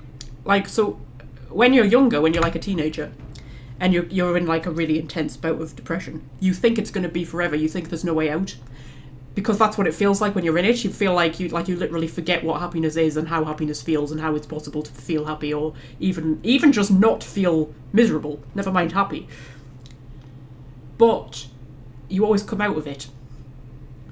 And although I mean, I suppose it depends. Like my bouts of depression never seem to have a cause. It's not like anything happens to trigger them. They just sort of like, you know, turn up sometimes. But the more times you go through it, the more you learn that it will end, which makes it easier to endure when you're in it, because you know that it's somebody. You might not believe it. You can know something without believing it. Do you know what I mean? When you're actually in that sort of place and you don't believe that you can never be happy again, but you know that you will because you've been through it before. And that knowledge alone is enough to sort of keep you going sometimes. And I have found that the more I focus on that, the shorter my bouts of depression actually are. Because, you know, you're sort of looking ahead to out of them. And that knowledge that, you know, nothing is forever, it's often a great comfort. Because it also makes you appreciate the good times more, I think, because they're not forever either. So just that nothing is forever mentality, it means that when things are good, you appreciate it more, and when things are bad, it's easier to endure because you know it's not going to last. There you go. More pearls of wisdom. See, this is what you come to me for. And Shale's talking about stuff. I realise we're trying to do your personal quest here, Shale, but you know, I'm just trying to, you know, enrich people's souls or something. Okay, so oh, Security Ostrich is here. Hello, Security Ostrich. The person I will never give a nickname to because you have the best name in the world. This cat, I'm gonna bloody punch her in the face. What? The thing that annoys me is I know fine well she doesn't want anything. She's just being a little attention seeker. Well, come here then. Why can't you just go and pester your brother, eh? Why do you have to come and pester me? I'm busy. I'm trying to do an online therapy session. Right, and also kill some darkspawn. Right, okay. What have we got? Oh, we've got rogues. Oh, I don't like rogues. I don't have any emissaries though. Very, very few emissaries on this particular playthrough. Oh, Dora's getting a bit swamped, isn't she? Should have used a grenade there. That's what I should have done. Should have used a grenade. That's gonna get practically no one. What a waste of a cone of cold that was. Right. I swear to God, what? What? What is the matter? Come here. You're impossible, do you know that? You're actually impossible. Oh. Cats aggravate me. Right, okay, so, what am I doing? I was going to throw a grenade, but I don't think there's really a good place. Maybe there, possibly. Maybe do a bit of damage to people.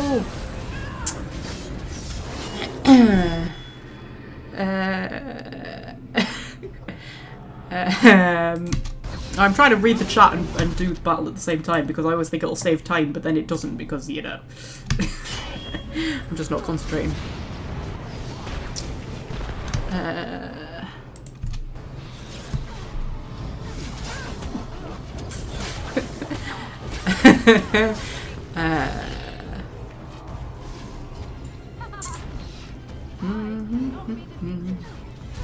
Are they battling the dog spawn? Because I'm just reading what people are saying. Mm-hmm.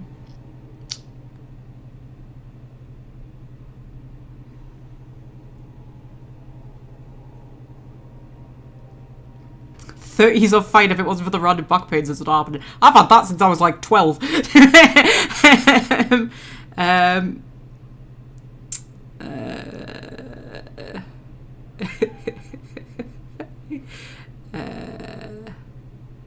Has her brother gone outside? No, they're both in. They're both locked in. They were outside for a little bit. Oh my god.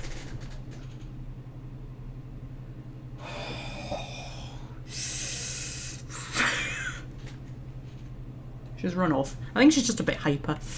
Yeah, but no, they're both inside. They were outside, and then the binman came, and they both freaked out and ran inside. So I just shut the door to keep them in. Oh! Got more rogues turning up.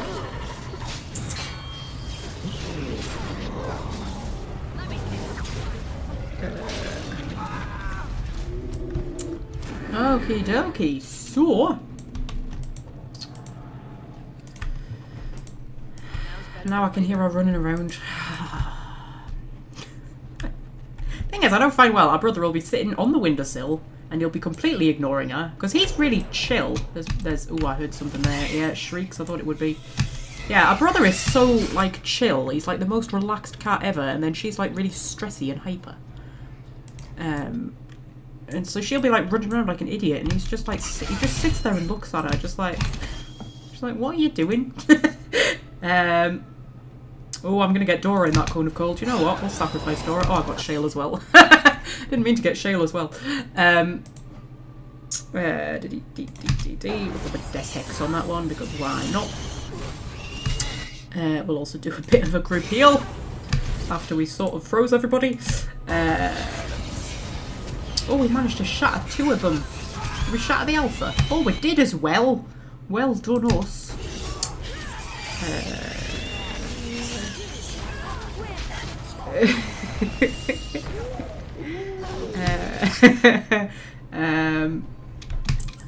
Oh, we've all been stunned. Lovely.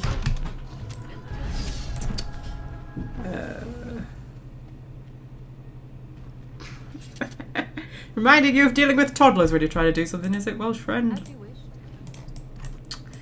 That's why I don't ever want kids. Cats are enough for me. Right, so...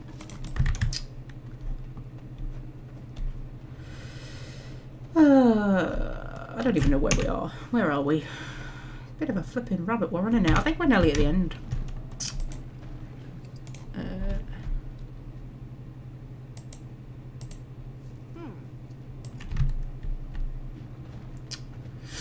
Right, so... Oh god, I can hear more. Can hear more. Like how where? Give me a break, man. Do you have any emissaries that need dealing with? No, we've got an alpha. Deal with the alpha. We'll pop him in a bit of a paralyze. Which did not work. Oh no, it did work. It just took a while to work. And then we'll do a vulnerability hex. Hit him with everything we have got. Ooh, Win's dying a bit. What's happened to you, Win? Oh, you're being hit by a dog spawn. That would explain it. You can heal yourself. There we go. We've got the alpha down, so now we can just put him in horror. I keep forgetting I've got horror. Horror's a good one for incapacitating people, but I always kind of forget about it.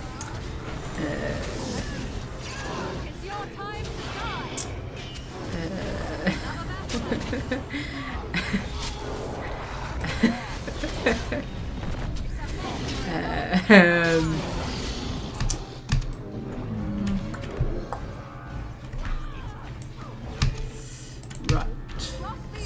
So. I shall do it. Very well.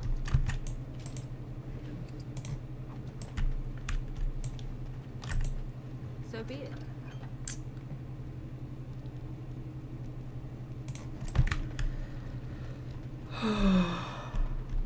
Okay. Yeah, I think we've just got to go over this bridge, haven't we? And then we're pretty much done.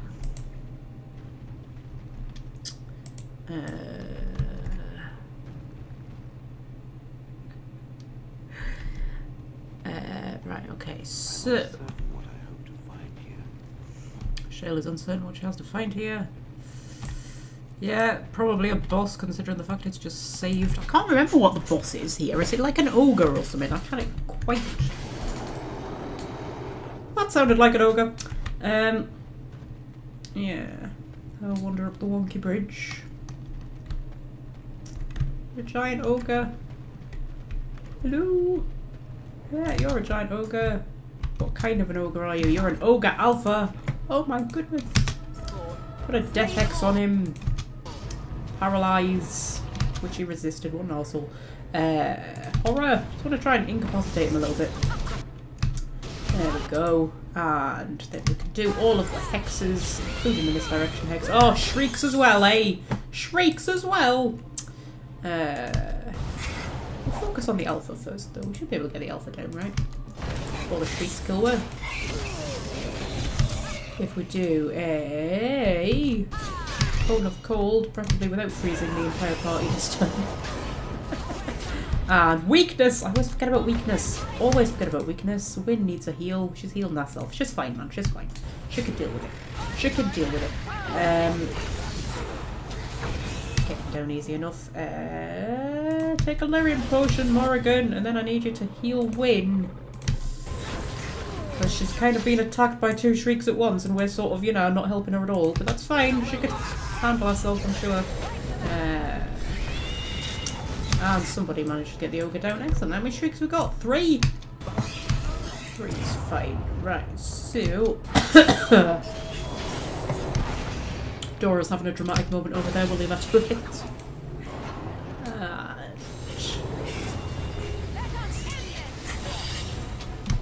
Oh, another 2 have turned up over somewhere.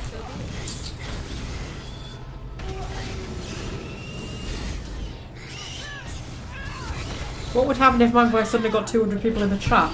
I think there would be, like, you know, some kind of medical incident.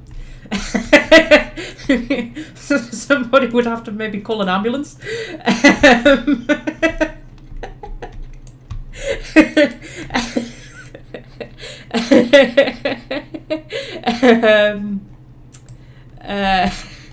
I don't know. I sometimes wonder, like, if you know, yeah. If the chat got so full, like, that it was impossible to actually read, I would just have to not read it. I would just have to let you all talk amongst yourselves. That's what I would have to do.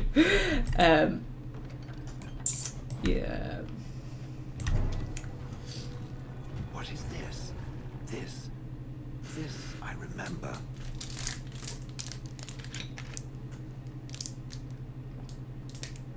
It has dates and names. This is to honor those who volunteered, those who became columns. And there is my name, Shale of House Kadash. Just as Carradine said. I remember now. I remember, Shale. That was me. Okay, so what now? I will need to think on these things I have learned. Perhaps I will speak to it of them soon. For now, let us carry on as we have. It speaks. Oh, okay. Apparently we just did a generic conversation now. Okay. Oh, and Morrigan got a level up. Excellent. Right, so... what do I want to give her? Chain lightning's a bit of a way away, isn't it?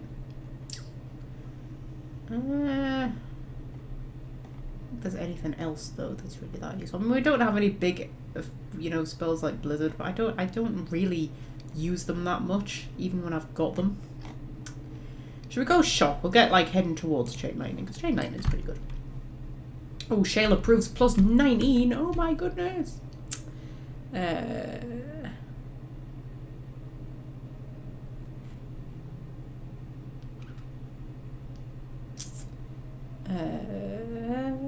It's cool in Inquisition if you play as a dwarf. Magpie as a treasure! Oh, Timothy! Timothy! That's a lovely thing to say. Yes, in Inquisition if you play as a dwarf. I was going to say something about that. Oh yes, I'm planning. I've got my list of Inquisitors and my list of Wardens, and I'm trying to match them up to each other. Right, so like which, you know, Inquisitor will follow on from which Warden. And I don't have any Hawks planned at the minute because like Hawks aren't quite as varied. So we'll kind of just fill Hawk in the middle somewhere. But anyway, I'm sort of like debating who should follow on from Dora, and one of them is another dwarf. And I think it would be quite... we could have, like, you know, a dwarf-based kind of world state where both the Warden and the Inquisitor are both dwarves, and I think that would be quite cool. You know, both dwarf rogues. And obviously Hawk can't be a dwarf, but, like, you know, we could make Hawk also a rogue, and we could have, like, you know, the rogues rule the world. What happens if the rogues and the scoundrels rule the world, you know? We have other things to do in the Deep Roads, and I cannot remember... right, Caradan's Cross and Ortan Taig. We'll go to Ortan Taig first.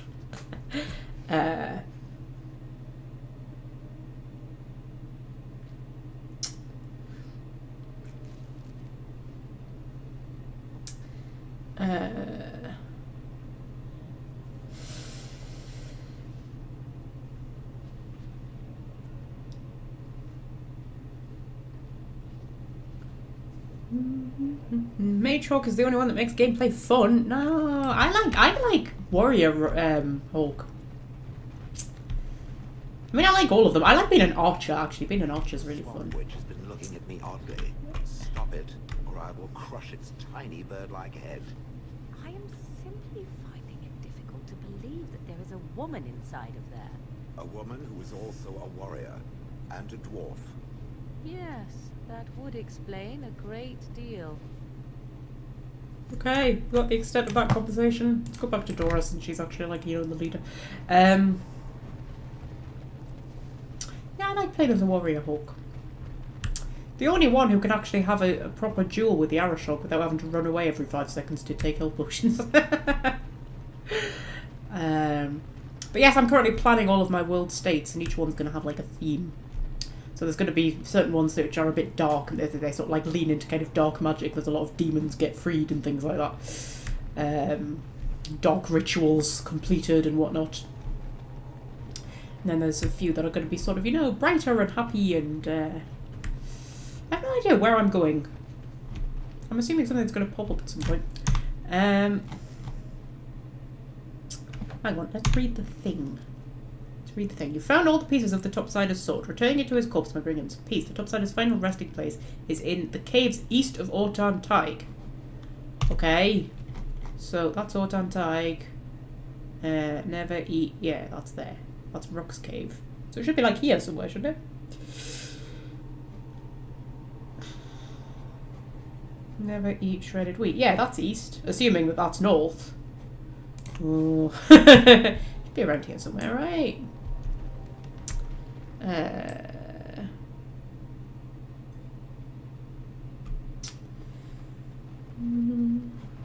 Some people say that, like, story-wise, Mage Hawk is the only one that makes sense. I'm not sure I really agree with that. Because, like...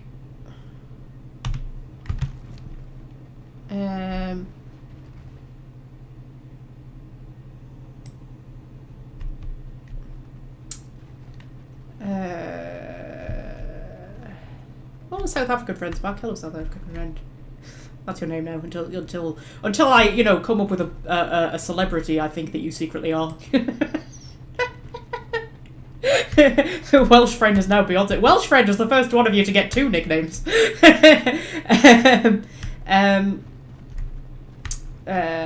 What was I talking about? I can't even remember. Guys. I was talking about the world states that I'm planning, wasn't I? Yes. But it's kind of, because, like, so, like, I've got one where they're all going to be mages, right? And then I've got one where they're, like, well, I was going to say they're all going to be elves. Obviously, Hawk isn't going to be an elf. But then I was like, I sort of like, I don't like doing that too much. I don't like doing,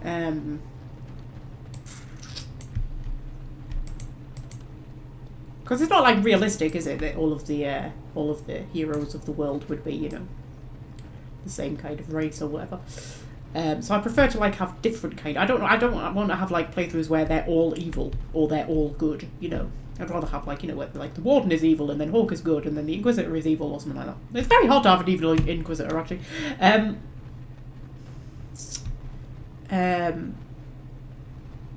Yeah. So I'm just kind of trying to match people up. But I do think it would be fun to have, like, 2 dwarf heroes in one world state. Where the hell am I going? Do you know what? There's a bit in the options where you can turn on, like, plot assistance. Show plot helpers in all areas. Okay. See if it shows me anything. Oh, it's over there. I went there, though. I went there, game, for heaven's sake.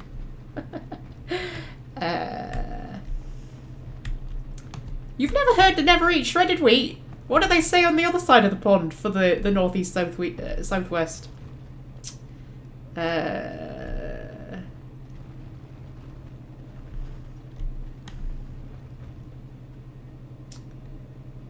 Oh yeah, that's what I was talking about. I was talking about Mage Hawk, wasn't I? Because the reason why I don't think it makes sense for a Mage Hawk is because Meredith bloody knows you're a mage and just, like, never does anything about it. And she even admits that she knows you're a mage. You just walk around, like, Kirkwall, like, the place that is infamous for Templars and like, you know, hunting down mages and being really, like, you know, prejudiced against magic. You just become basically the most famous person in the city and you just walk around the streets throwing fireballs around and everybody's absolutely fine with it. Like, that's why I don't like having Hawk as a mage. It just, like, doesn't sit right with me. There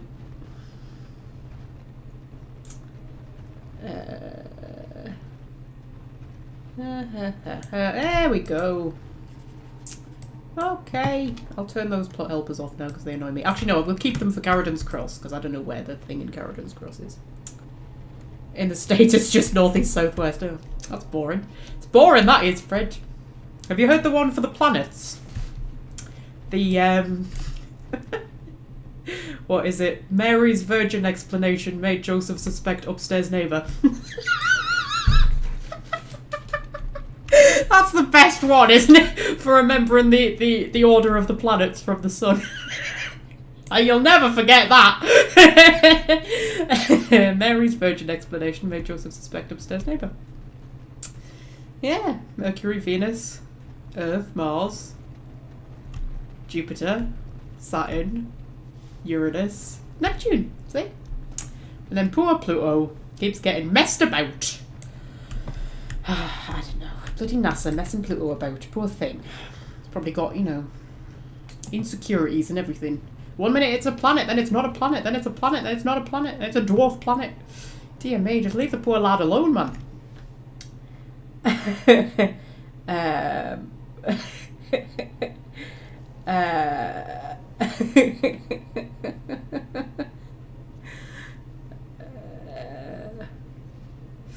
And then I remember in school they taught us how to spell because. What was it? Big elephants can't always use small exits. That's it, isn't it? Isn't it how you spell because?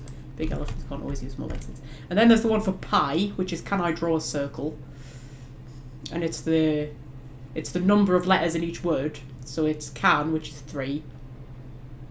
And then obviously point. I 1. Draw 4. A 1. Circle 6. C-I-R-C. Yeah, 6.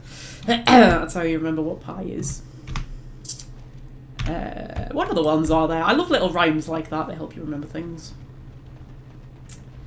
I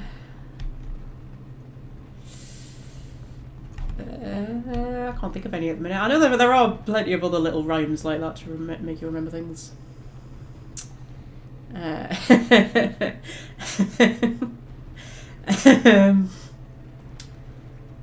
There's loads for the planets though. Like the one we learned in school had something to do with pizza, but that was when it was still Pluto. I can't remember what it was though, because it wasn't as good as the various Virgin explanation one.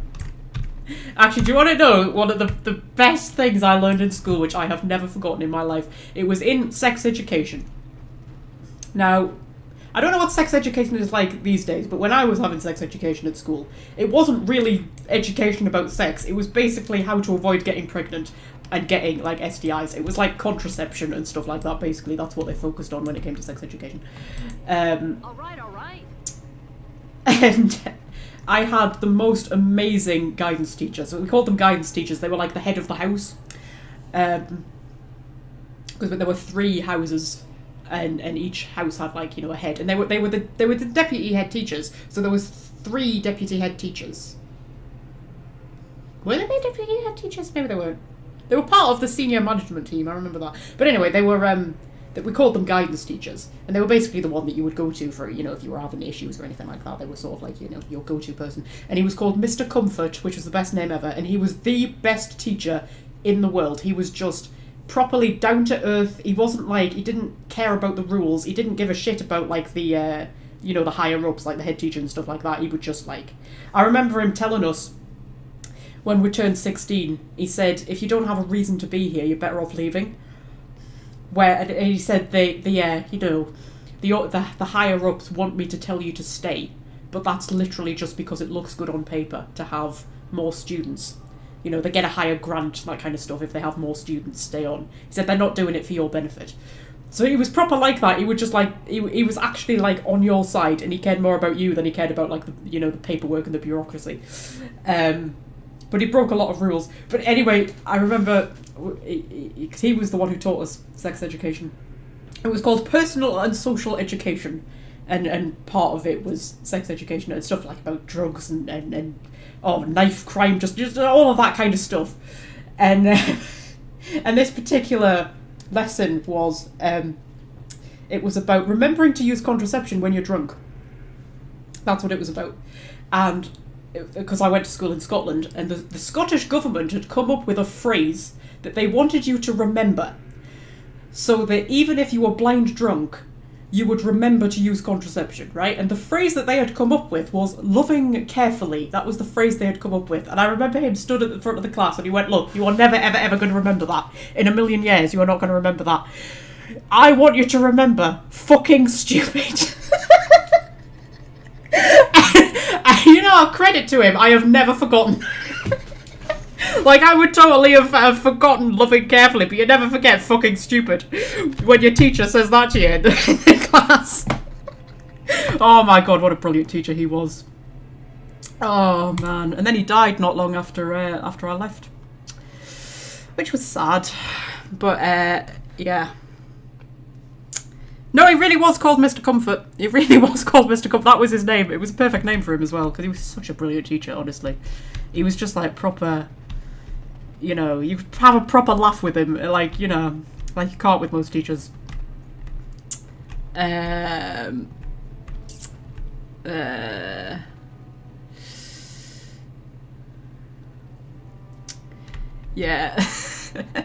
That was like his pearl of it. Like I say, I've never forgotten that. I've never forgotten fucking stupid. Not that I've ever really been in that situation, because I don't really drink, but I imagine if I ever was in that situation, that was the thing that would come to my mind with Mr. Comfort going fucking stupid.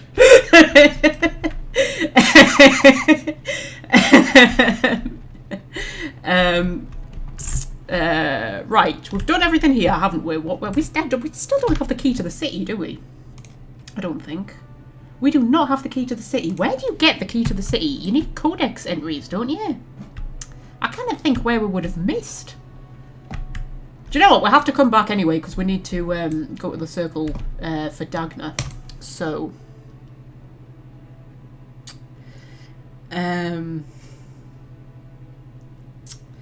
yeah. Anyway. Has the Elder Mage ever encountered another golem? We're still in double figures, you know. I'm amazed I have not scared anybody off yet with my weird stories about, you know, school and whatnot. Right, so while I am remembering, this is what we're going to do. We are going to go to the Circle Tower to get to speak to what's his name about Dagna, Irving, to speak to him about Dagna. Yep. No, you're not Irving. Where's Irving? Where's Irving? Where's he gone? Seriously, where is Irving? Oh, there he is. Hello, Irving. Welcome back, friend. You'll be glad to learn that the circle is well on its way to recovery. There are 4 things you need to find, and one of them is hidden in the battlegrounds.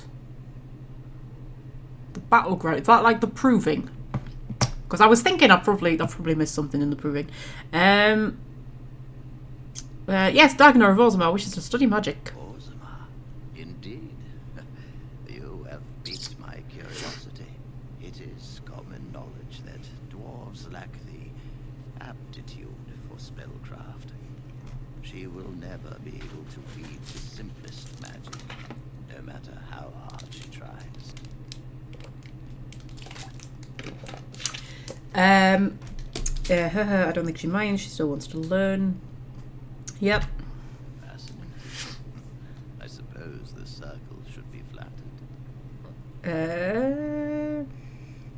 Fred's back. You missed my sex education story.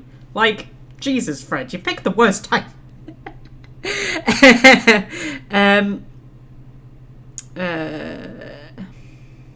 Yeah, she's willing to give up caste and clan for this, and I know what it's like to... I don't know what it's like to give up caste. I never had caste, but you know what I mean. I see. If she is willing to sacrifice so much for this, then we should feel honored. Tell Dagna of Orzammar that this path will not be easy. But if she chooses it, then she is welcome here at the circle. She will live and study with the tranquil, and perhaps the apprentices when it is appropriate. Okay, so... yes, so she's going to be so overjoyed. If only the circle was in better shape. I fear she may be disappointed when she arrives. Yeah, I don't think she's not the disappointed type. I think, you know, she's the kind who's pretty happy whatever you do, to be honest. This will be interesting. She could tell us much about our dwarven neighbors. Yes, the more I think about it, the more I like the idea. I shall take this as an indication that perhaps things are starting to look up for the circle. Thank you. Okay, right. Have to pop off. Wish you Okay, so if we head back towards Orzammar again, and I'll go and look for this other codex entry.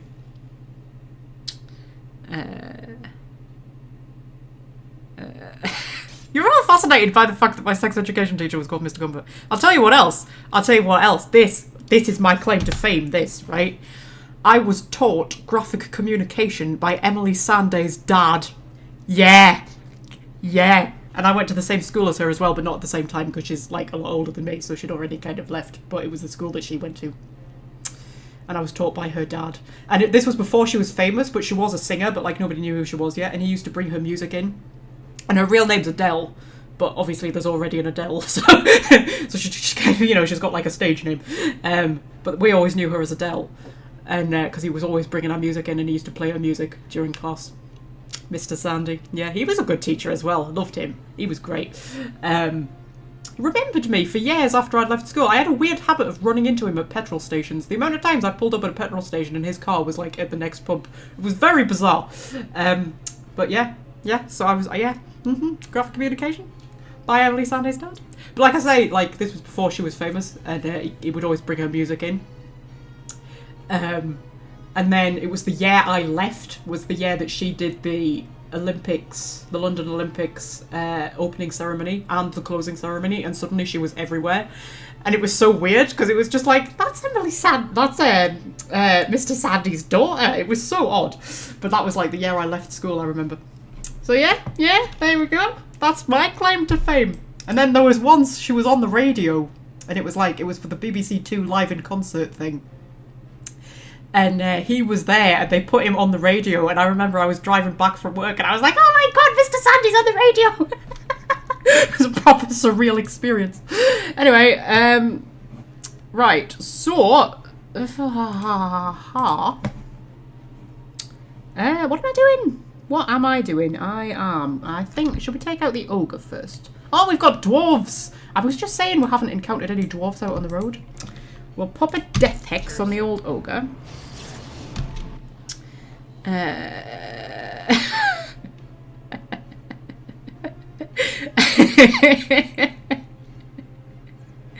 Emily Sandy not big outside the UK. She's pretty big in the UK, alright? She's a pretty big deal.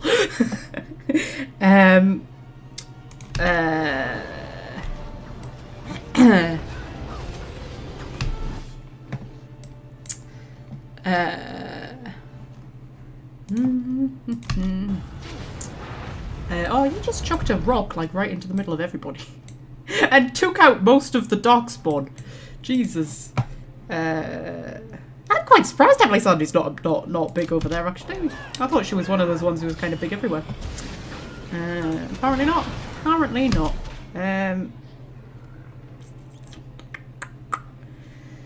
Oh man, what do we want to do with this ogre? Put him in horror.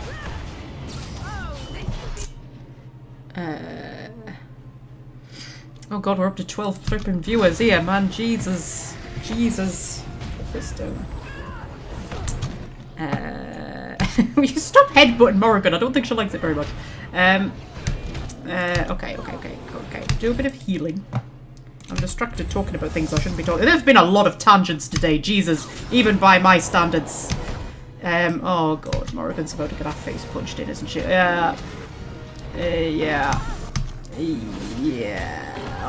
Okay, it's fine. Everybody else is taking on these dogs for, and Morrigan's just like, this ogre's about to kill me, you know. Like, I'm about to die. There we go. Right, Shale's also about to die. You know what, Shale? You can have a health bolus. That's how much I like you.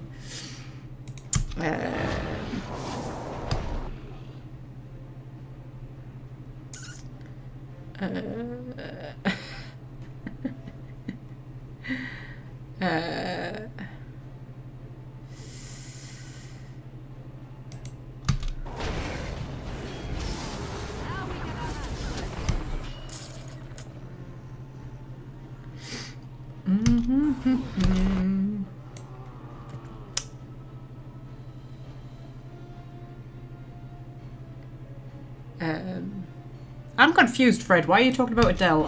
I'm very confused. You're confusing me.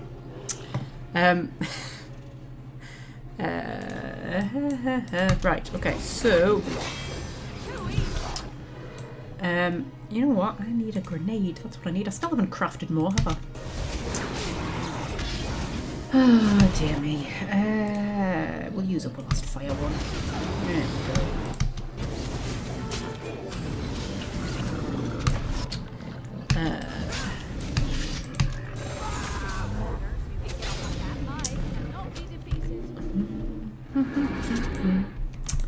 Right, so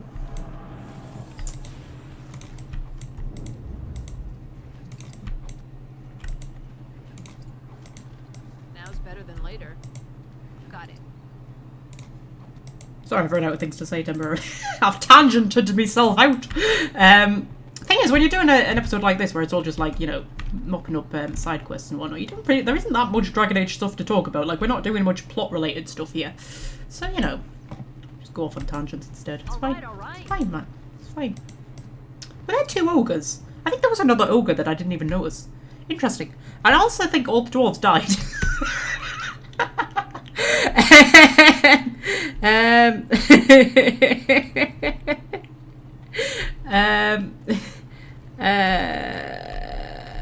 Right, okay, so... Oh, the game's lagging a bit here. Are you about to crash, game? You annoyed with me not giving you enough attention. Going off on random tangents about Emily Sunday and whatnot. Right, so... Let's see if we can find this codex entry. And then we'll go talk to Dagna, and then we will do something else. Oh, we've got people who are going to try and kill us. Harriman fanatics, like how? Harriman's very, very dead. I think you can stop now. You carry on being a fanatic after the guy's dead. Like at that point, you're definitely a bit loopy, aren't you?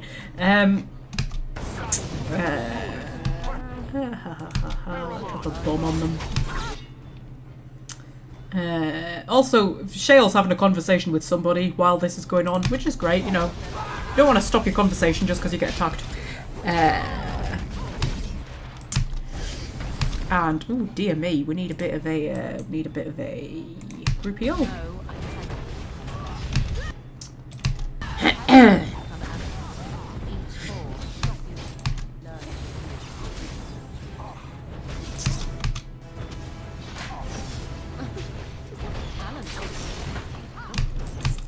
Shale and Morgan are just having a conversation while this is going on. This is kind of hilarious, right? Okay, so... Rock is unchanging. Allow it to stay that way.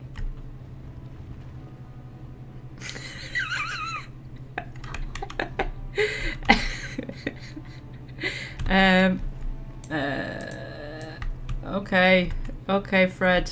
That's why you're talking about Adele, is it? Okay. Is Adele not big over there then? Do you know what I find funny about Adele? I went down a bit of an Adele rabbit hole once because I quite like... I'll be honest, I'm not a big fan of Adele's songs. I think they're a bit too whiny and whingy for me. But I love her in interviews because she's hilarious. And I was watching loads of like Graham Norton interviews with her. And I was just like... I just went down a bit of a rabbit hole. And then... I ended up on one where she'd been on Ellen.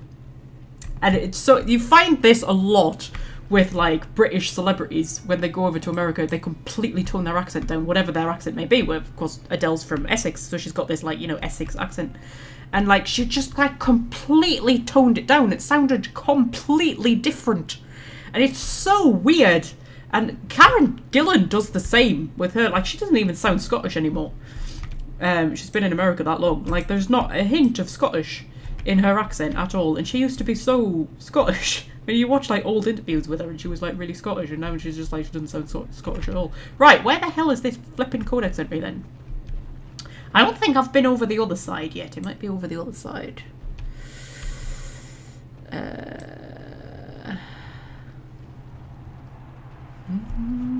That's the wrong thing. I was reading the chat and walking at the same time. Whenever I do that, I just end up walking into doors and stuff like that. I think I need to read the chat less. I think that's what I'm learning. But then what would be the point? What would be the point? Oh, I can't get to the other side. Oh, I can get to the other side. Is it in here somewhere? Ooh, there's a Hoojit. Okay, on Dwarven Proprietary or something.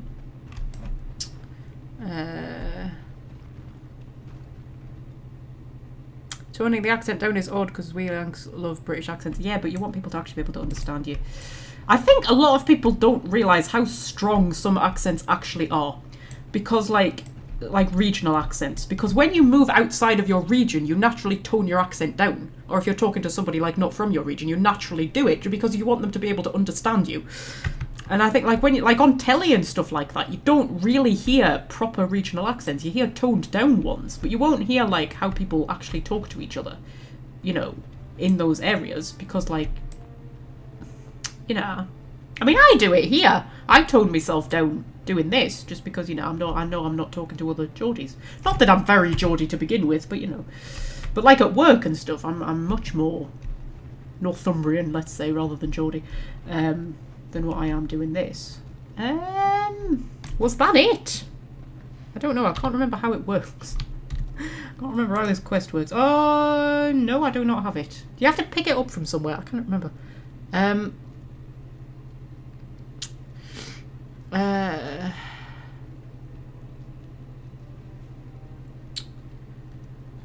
you remember when Cheryl Cole went on America's Got Talent? Was it America's Got Talent as one of the judges, and nobody could understand what she was saying?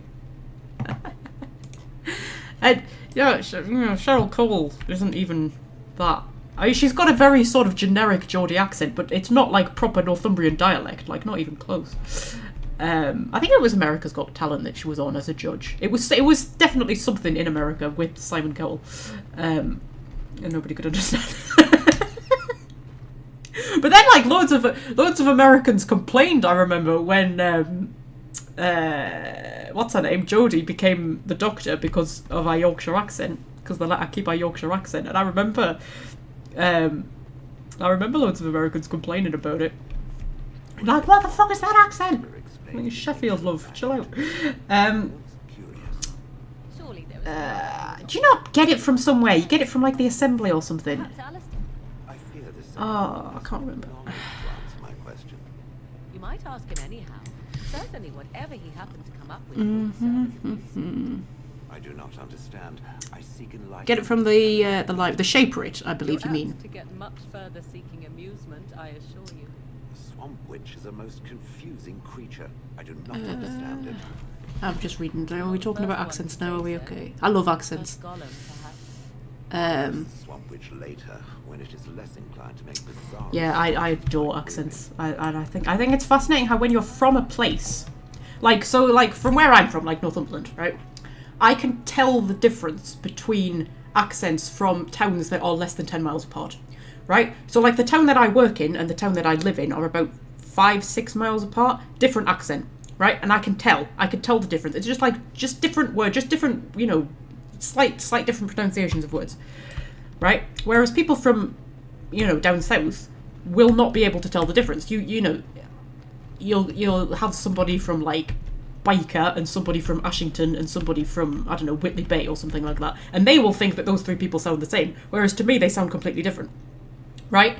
But then when it comes to like, and I'm the same with Scottish accents because I lived in Scotland for so long, and the bit of Scotland that I lived in, Aberdeenshire, like I can also tell the difference between accents from villages that are like, really close together. And then like just general Scottish accent. When people say Scottish accent, there are lots of Scottish accents. There's Glaswegian, there's Edinburgh, there's Fife, there's Aberdeen, there's Inverness, there's the Borders, there's Perth. There's like loads of different Scottish accents which all sound different to me. But then to an untrained ear, they won't sound different. But then like, to me, I can't tell the difference between Canadian and American. Like, at all. I really can't tell the difference. And then, but even like Southern English accents all sound the same to me. I can't tell whether somebody's from Somerset or Dorset or, I don't know, Cornwall or Devon. Like, they all sound the same to me because I'm not from that region. And it's so interesting that when you've got like an ear for a particular place, you can tell, the difference in accents, whereas when you don't. I mean, I remember there was a BBC drama.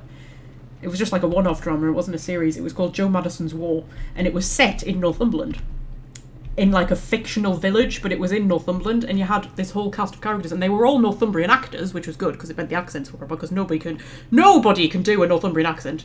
I know that from watching Vera, which is also set up here. Just like, they all get the accent wrong, and they all get it wrong in the same way. But anyway, so they were all Northumbrian actors. But obviously they're all from different places. You'd have some people from Byker, some people from, I don't know, Blythe, some people from, they were all from different places, but we were meant to believe that they had all grown up in the same village together, and that they were like related to each other, they were like part of the same families. And it was just hilarious to me because their accents sounded so different because they were all from different places in Northumberland, but then people who aren't from Northumberland, they all just sounded Northumbrian.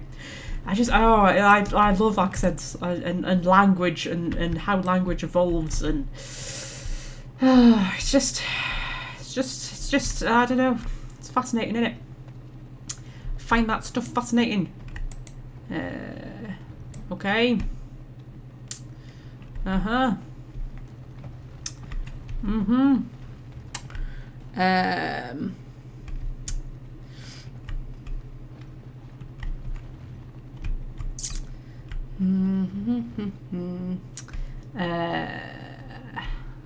Where the do I get this key from? Have I even got all the codex entries? I don't know. We're all just talking about accents now. And the fact that you'll have like specific words and phrases that are only used maybe in one town, like in the entire country, and people outside that town don't know what that word is or have a different meaning for that word. I find that really interesting as well. Like really proper local kind of, you know, quirks. I am so confused about this flipping. I'm gonna have to Google it.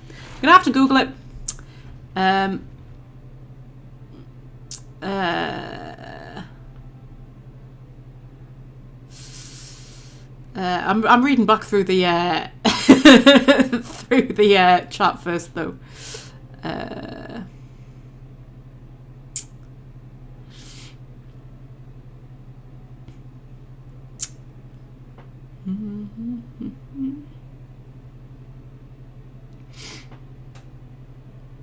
In the lobby of the assembly in a big box. Yeah, I thought it was. Billy Conway has quite a mild accent, he really does. Really mild. Really mild. But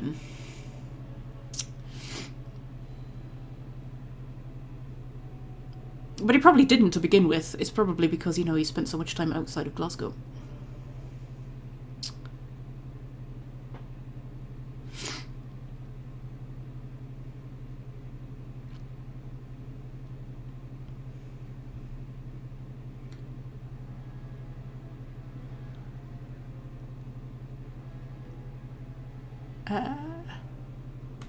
Right, okay, so I must have missed a flipping codex entry. The key to the city wasn't so flipping good.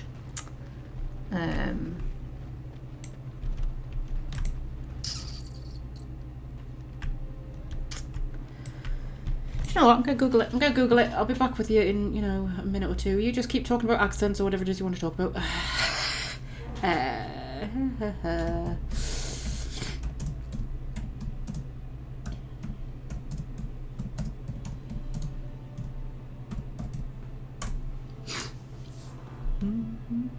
God, I'm sniffing a lot today, aren't I? It's a change of the weather, man. Get kind of sniffly.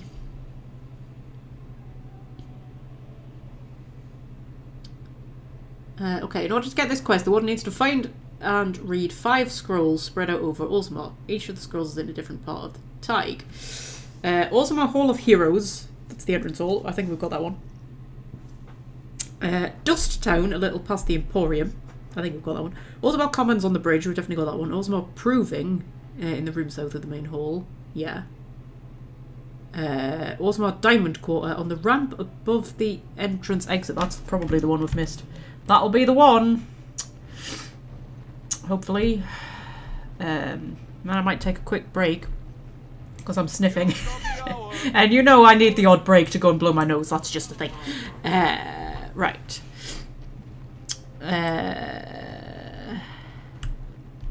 I'm not a cheater. I'm just, you know. Yeah. Oh, we have got this one. Oh, fuck. Which one have we not got then? I'm gonna have to check all of them. Norway has a lot of outright dialects, not just accents. Yeah, so does Britain. Probably not to the same extent, but certainly like in, at least not anymore. I think, you know, we've lost a lot of them. But up in Scotland, like the bit of Scotland I was in, because it was the Highlands and it was very, very, very rural. We've got this one, haven't we? Yeah. The dialect is Doric. To the point where there are people who don't speak English. Not many of them. But there are people who don't speak English, they just speak Doric. They, you know, people who like live right up in the hills. But one of my friends at school, at home, her family used to speak Doric. And I remember going round her house and they were all speaking Doric. Is that it? That must be it. But like, I had teachers who used to teach me in Doric and everything, man. Well, I mean, you know, kind of. But you definitely had to be able to understand it. So I can understand it. I can't speak it, because my mouth does not work that way. I cannot make those noises. Like, I'm physically incapable of doing it, but I can understand it when somebody's speaking in Doric. I can understand them.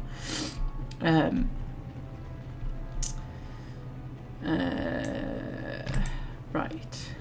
But yeah, like, Doric isn't technically classed as a language. It's a dialect, but, like, honestly, it's a language. And there was a story about, I think it was during World War II or World War one of the two, where some lad got called up and he'd put down on the forms that he was bilingual, and because he spoke English and Doric, and they said, oh, Doric's not actually a language. And he said, well, I tell you what, I say something in Doric, and if you understand me, you know, then it's a dialect, and if you don't understand me, it's a language. So he said something in Doric, and they were like, okay, it's a language.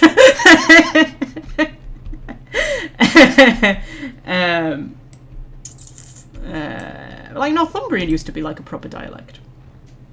I think it's more of an accent now. There we go. Although sometimes when my dad's talking, I mean, he's pretty strong Northumbrian, and sometimes when he's like, you know, talking in his proper full-on Northumbrian, I kind of flipping understand a word he's saying.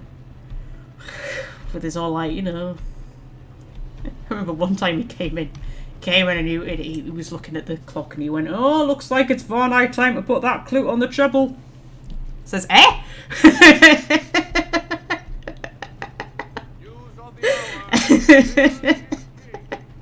Took me a few minutes to figure that one out. So, you know, it definitely still exists. But yeah. Anyway, are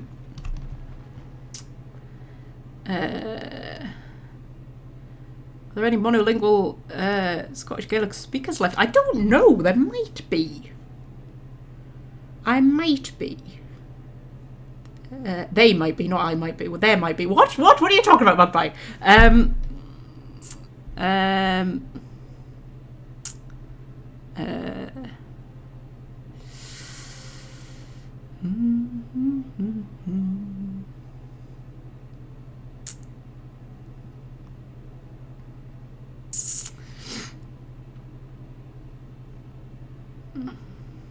Oh, you could tell I was northern, could you, Security Ostrich? Oh, that's good.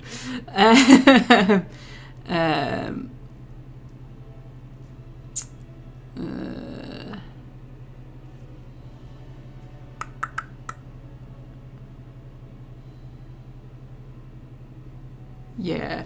Right, anyway, yeah. Does Welsh friend speak Welsh? Do you speak Welsh, Welsh friend? I'm curious. The thing I used to love about going to Wales when we were little, when I was little, we used to go to Wales on holiday. And I loved the fact that all of the road signs and stuff were in English and Welsh. I loved that. And there are bits of Scotland where the signs are in English and Gaelic. Or Gaelic. Gaelic, which one is it? I can never remember. But not like all of Scotland. But I loved that about going to Wales. It was so exciting. Hello, how can I... It's you! And it's been, well, quite a while. Enough time to get to the circle and back, I hope. Oh, please tell me what they said. Yes, they've accepted you, Dagna. Ancestors, bless you. I can't believe it. There hasn't even been a dwarven observer in the circle since you're relevant in the 13th century. I need to pack. No, my parents are suspicious. I need to go. Is there anything I should bring? Books, tuition?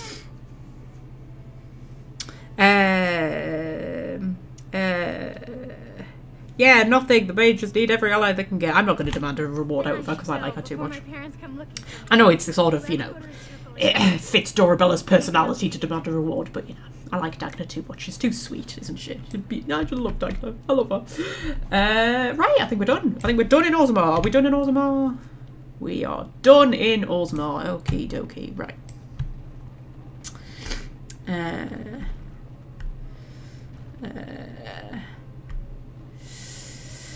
Don't speak Welsh, friend. But yeah, because we used to go to like the valleys, the Welsh valleys, when we went on holiday, and it was B&B we used to stay in, And I used to find it so fascinating because when they were speaking to each other, this family, when they were speaking to each other, they spoke like a mixture of English and Welsh, and they would keep switching between the two. I found that so fascinating as a kid. I used to love going to Wales. I had like a million Welsh flags. I used to love buying Welsh flags and then little like Welsh dragons, like cuddly ones. I had so many of them. My room was just full of Welsh dragons and Welsh flags. Right, so it is the best flag in the world. Let's face it. Come on, the Welsh flag. Oh, it's got a dragon on it, man. That's not what I wanted. It's not what I wanted at all. I wanted the map. I wanted the map. There we go. There is another flag that has a dragon on it, but I can't remember where it is. Yeah, the Welsh flag's the best flag in the world. It is. I really, yeah. Who wouldn't want a dragon on their flag? I mean, come on. Where are we going now? Should we head back to camp temporarily?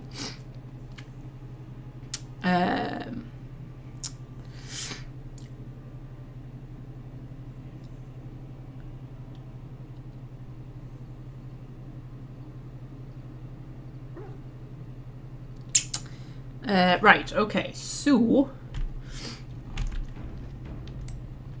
I need to craft some bombs if I possibly can. I want me soul rot, because I like me soul rot. Have some freeze bombs, and I'll have some fire bombs, and I'll have some acid flasks. That's a lot of acid flasks I'm about to make. And then I don't think I need much in the way of poisons because I hardly ever use them.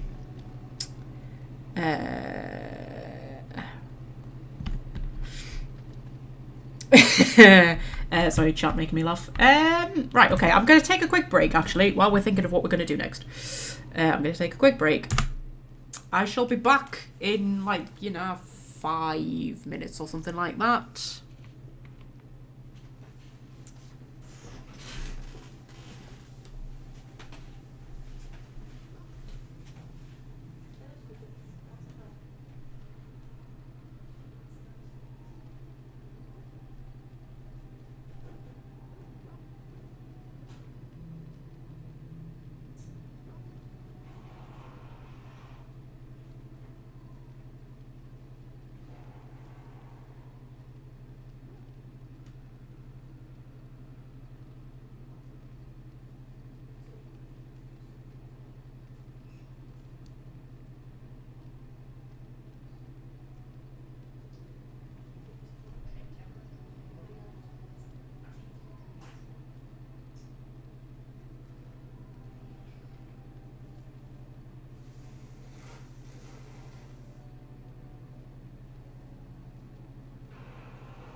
You know what, I've got my heater on in this room, so this room is all toasty warm. The moment I step outside of this room, it's friggin' Baltic out there. Absolutely freezing in the rest of the flat. I just need to read the chat.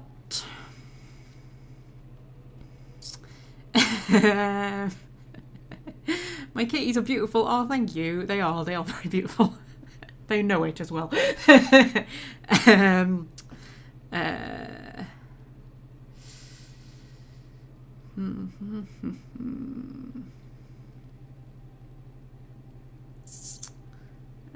Oh, Malta has a dragon flag, does it? Oh, I didn't know that. Right, okay, so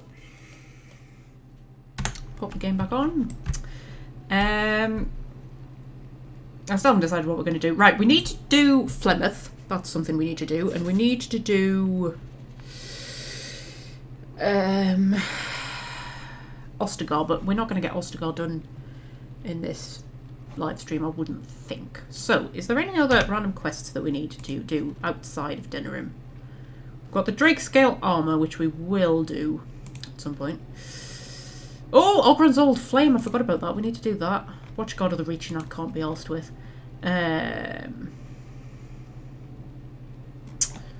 Mages Collective. I think we just need to talk to a Mages Collective person, to be honest, because most of these I'm sure we've done, I think.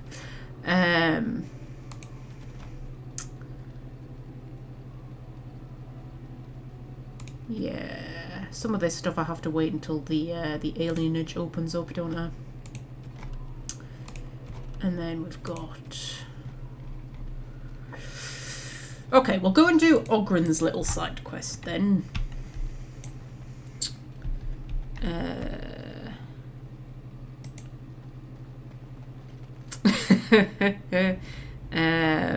Right, okay, so we take Ogren and we'll take our two mages, because you know how much I love me mages. Where are we going? We are going to Lake Gallinard. Rather a dragon over a maple leaf. I quite like the maple leaf. I quite like the Canadian flag. I think it's pretty good. It's in my top 10 favourites, probably. Right, you know what? I'll put it in my top 5. Maybe top 5. I think it's a very nice flag, the Canadian flag. And here's, what's his name? Who I do not need to talk to. Still haven't got the bloody meteorite. Or I think what other flags I like.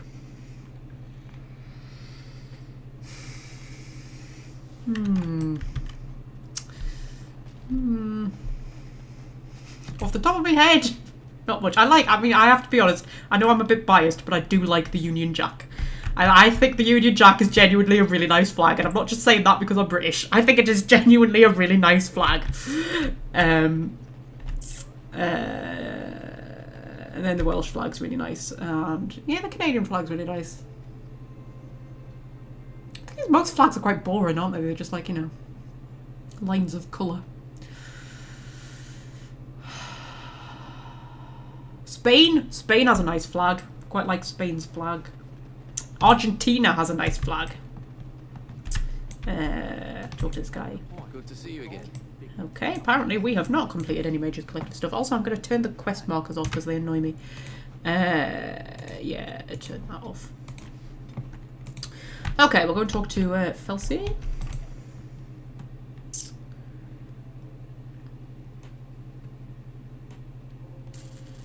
There she is.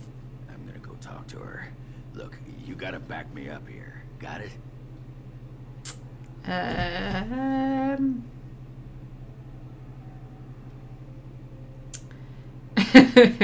Sorry, Ogren, I was reading the chat.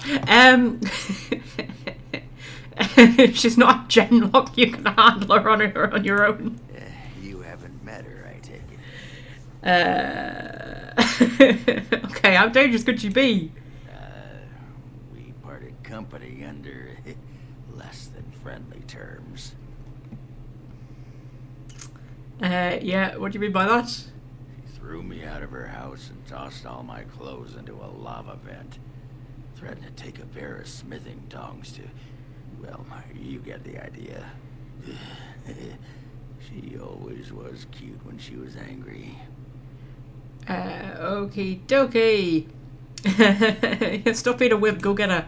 Just be ready to pry her off when she throws herself at me. We don't want to make a scene here. Well, don't pry her off me too soon. I mean, a little scene's all right. Are you sure you're not a baker? Because you got a sodding nice set of buns. Akron, is that you? Yeah, in the flesh, baby. What are you doing here? Just trying to kick back with a pint. Fighting darkspawn's a lot of sodding work, you know? You're fighting Darkspawn? This one took on an army of columns almost single-handed. You can't get drunk and wetting yourself fighting. Should we help him or should we not help him?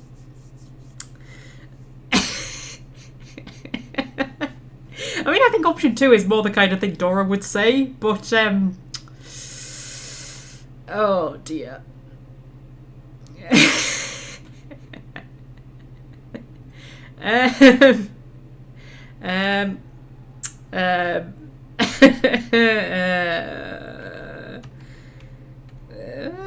Yeah, do you know what? We need to stick with Dora's character, you know. We need to stick with... Oh, Fred says help him.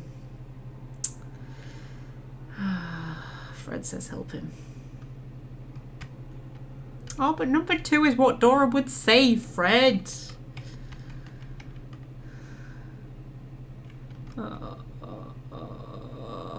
Oh, you're all saying help him. We'll help him. It was a bit of pain, but it was a personal favor for the King of Orzammar, you understand? A whole surface to choose from, and you just happened to come to my tavern? Well... yeah, tell her it's fate. What? Oh, right. It's fate, Felsie. What can I say? Fate? The ancestors must have a sense of humor then. Sure they do. You've had a good look at Lady Helmy, haven't you?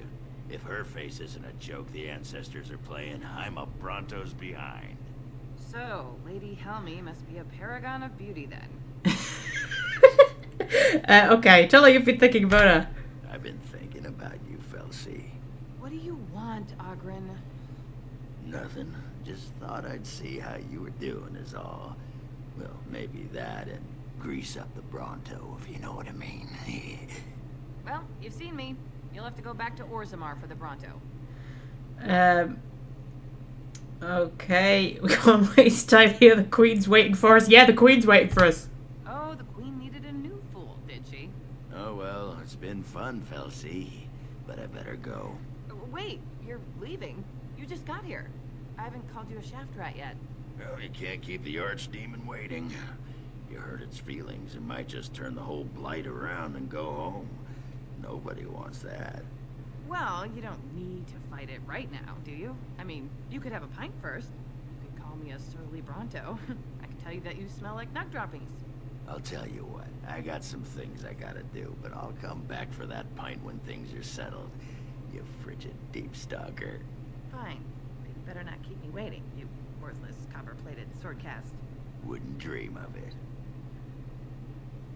Oh, love, you could do better. Like, really? Like, really? Okay.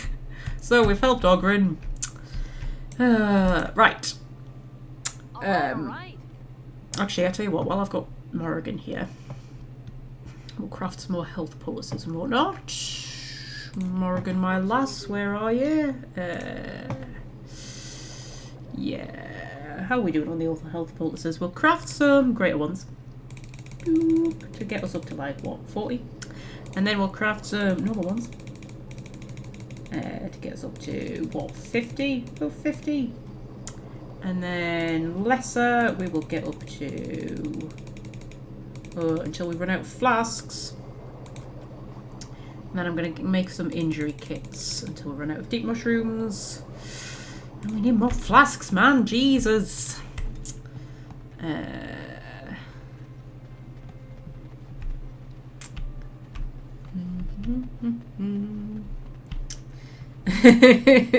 That worked, says Fred. Yeah, somehow that worked.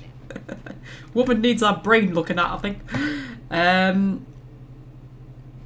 Okay. Go and buy some more flasks. And then we shall go and do Plymouth, I think. Trouble is, I'm going to have to go without Morrigan. And she's kind of, you know, she's me girl, Morrigan. I need her. She's got, like, all the most powerful spells. Yeah.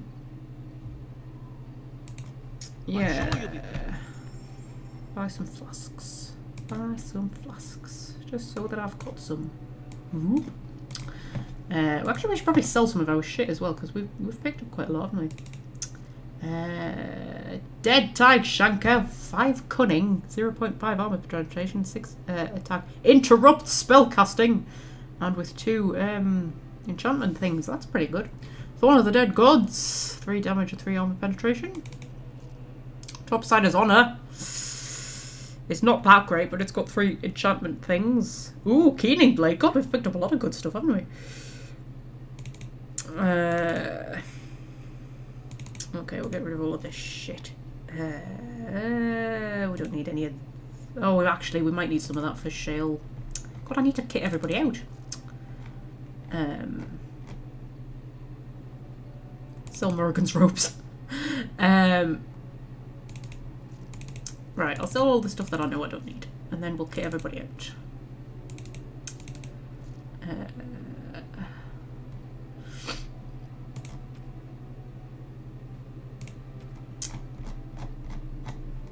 Yeah.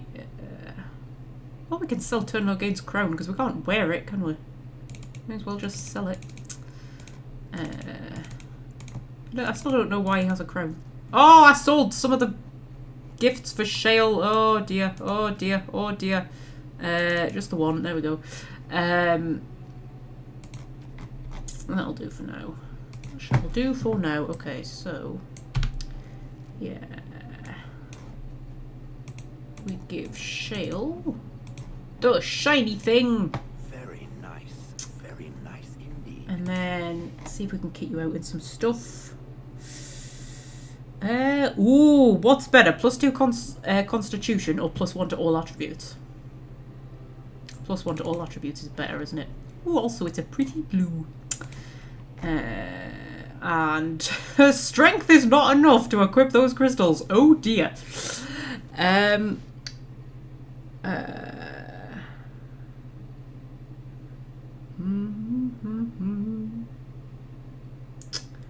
Plymouth does become quite the MILF in Dragon Age 2. Oh, she does a little bit. You know what I love about when she turns up in Dragon Age 2? Is that, like, it's meant to be not long after she's, like, sent the Warden and Morrigan and Alistair on their way. So I love the idea that, like, she kind of sent them off on their quest, and then she just got, like, you know, got her glad rags on. She was like, right, now I can do my hair. Put my sexy armor on. Now that my daughter's not here, I can get dolled up. Right, okay, so I need to sort everybody's inventory out. I'll tell you what, we'll sort everybody's inventory out. We might chat to a few people. We need to chat to Ogren and Shale, and then we'll go and kill Plymouth and talk to Morrigan, and we'll probably call it a day there, and then next time we can go and do Ostagar. Sound like a plan? I think that sounds like a plan. Right, so... Ooh, what do we want? That's better than Beastman's Dagger, isn't it? It's better than Oathkeeper. I can't believe I'm still carrying Oathkeeper. Like, you get Oathkeeper like pretty much at the beginning of the game and I'm still using it. Okay, you can have that. Actually, she might be better off with that instead of Oathkeeper, to be fair. No, it's not as much damage. Like, it would be 2 daggers instead of a dagger and a sword. Oh, also they match. That's kind of cool. Yeah, I'll go with that for now. I don't know if there's any armour that she can wear, really.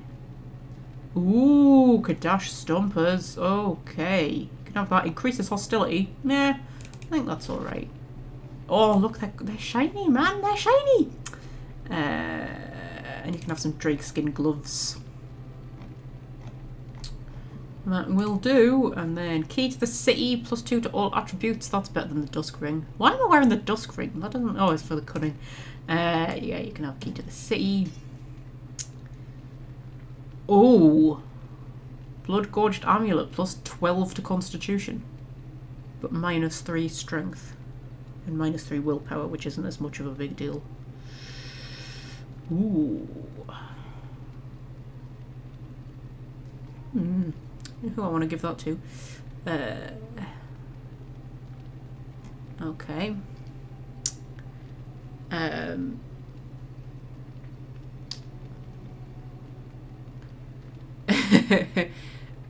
Right. Reading the chat, don't mind me. Right. Okay, so I don't think there's anything for win really, is there? So I'll give you a blood gorged army. I don't know, like, because the -3 strength won't affect a mage, but the willpower will, but their willpower is already quite high, so it, like, also won't affect them much, if you see what I mean. And mages don't really need that much constitution unless you're going down the blood mage route. Ooh, I don't know. I don't know. Wynn does not have any shoes on. Has Wynn just, like, not worn any shoes throughout the entire... No, this entire playthrough, she's not worn any shoes. Oh, you can have Elementalist's Grasp, though. That'd be quite good for you. And then we don't have any staffs. Same for Morrigan. Zavaran, you can have Ring of the Warrior, even though you're not a warrior. You can also have the Dusk Ring. No, you meant to put both of them on, my dear.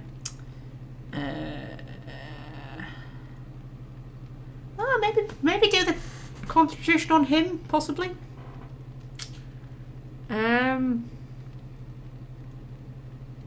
Give the amulet to Ogren or Alistair, says Fred. Oh,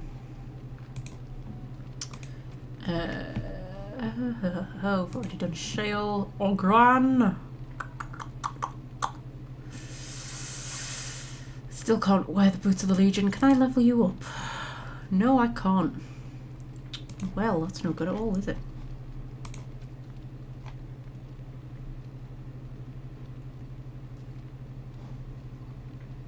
Oh, we've got Effort's gloves now. You can wear Effort's gloves. Since you've got Effort's armour on. And...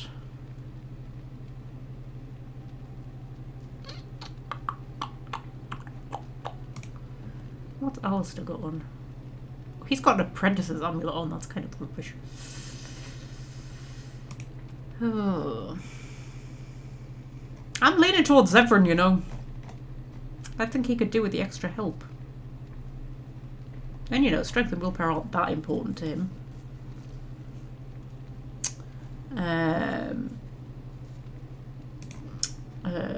Right, do we have any better swords for him? What's better, Topsider's Honour or the Keening Blade? We've got, I mean, they're the same damage and the same number of rune slots, so we've got 20% spirit resistance and 6 damage versus undead, which is not very useful. Or we've got 2 armor penetration, 6 attack, and 3 cold damage. That one's better, innit? That one's better. We don't have any better shields. Liliana, you can have Marjolaine's bow if you want. 3 cunning, 3 damage, and rapid aim. Yeah, you can have that.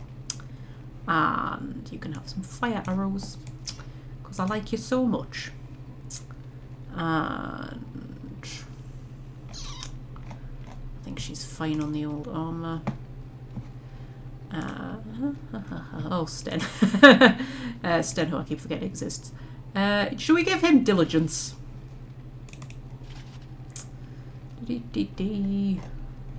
Armour of diligence, there we go.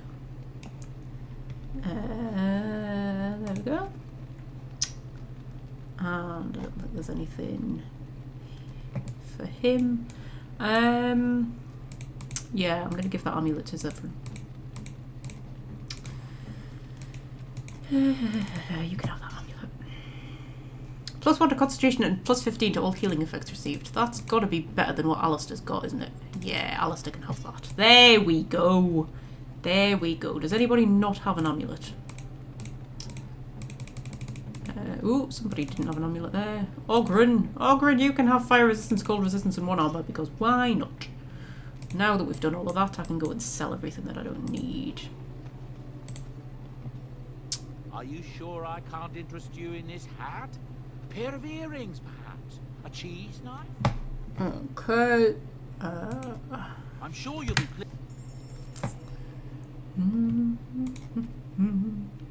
I've still not found anyone to use Bloodline.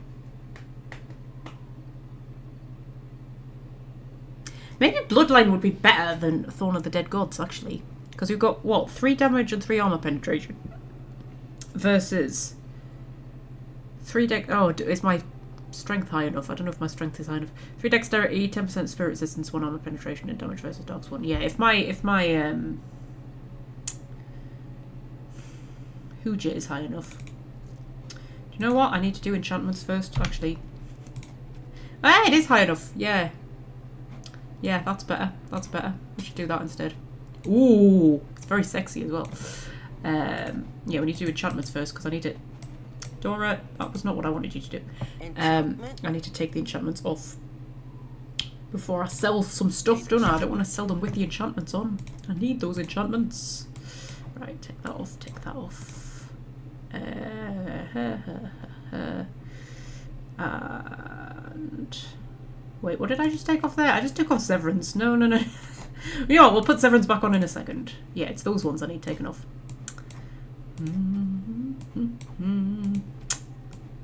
There we go. Sorry, this bit isn't very entertaining. It's just me kind of sorting shit out. But it's fine. Right, so I need me paralyze runes because they're very important. And what do I want? Lightning. Master Lightning, that sounds good. And then should we have a Master Frost and Expert Paralyze? Okay. And then Zevran can have you can have physical resistance and we can have paralyze.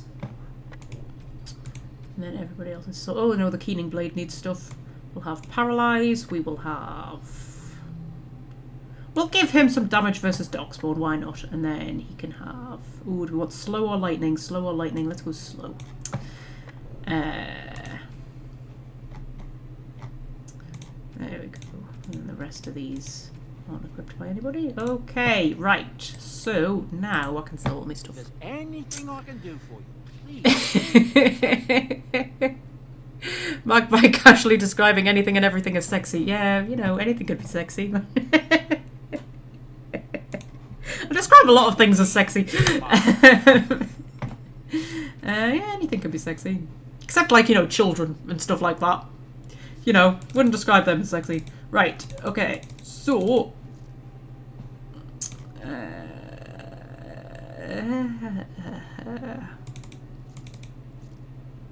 should we sell the Warden Commander armor? I don't think I'm going to use it on anybody. Not this playthrough, anyway. And Gloves of the Legion. Oh, we'll sell it. We just, you know, we're just going to sell it. We're just going to sell all of it. We're not even going to think about it. We're just going to sell it all. Just sell it all. Sell it all. We don't need it. We don't need it, man.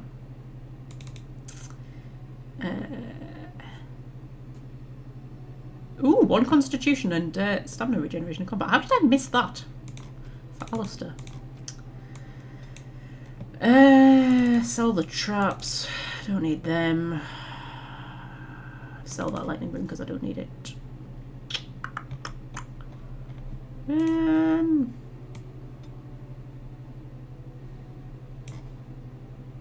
Yeah, that'll do us.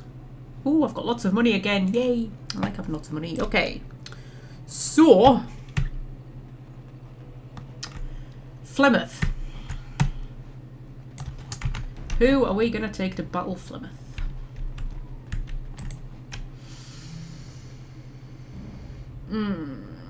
We can't take Morrigan, so we're definitely taking Win. But at that point, what do I do? Do I go 2 warriors? Do I go a rogue and a warrior? Who's best equipped? I don't know, man.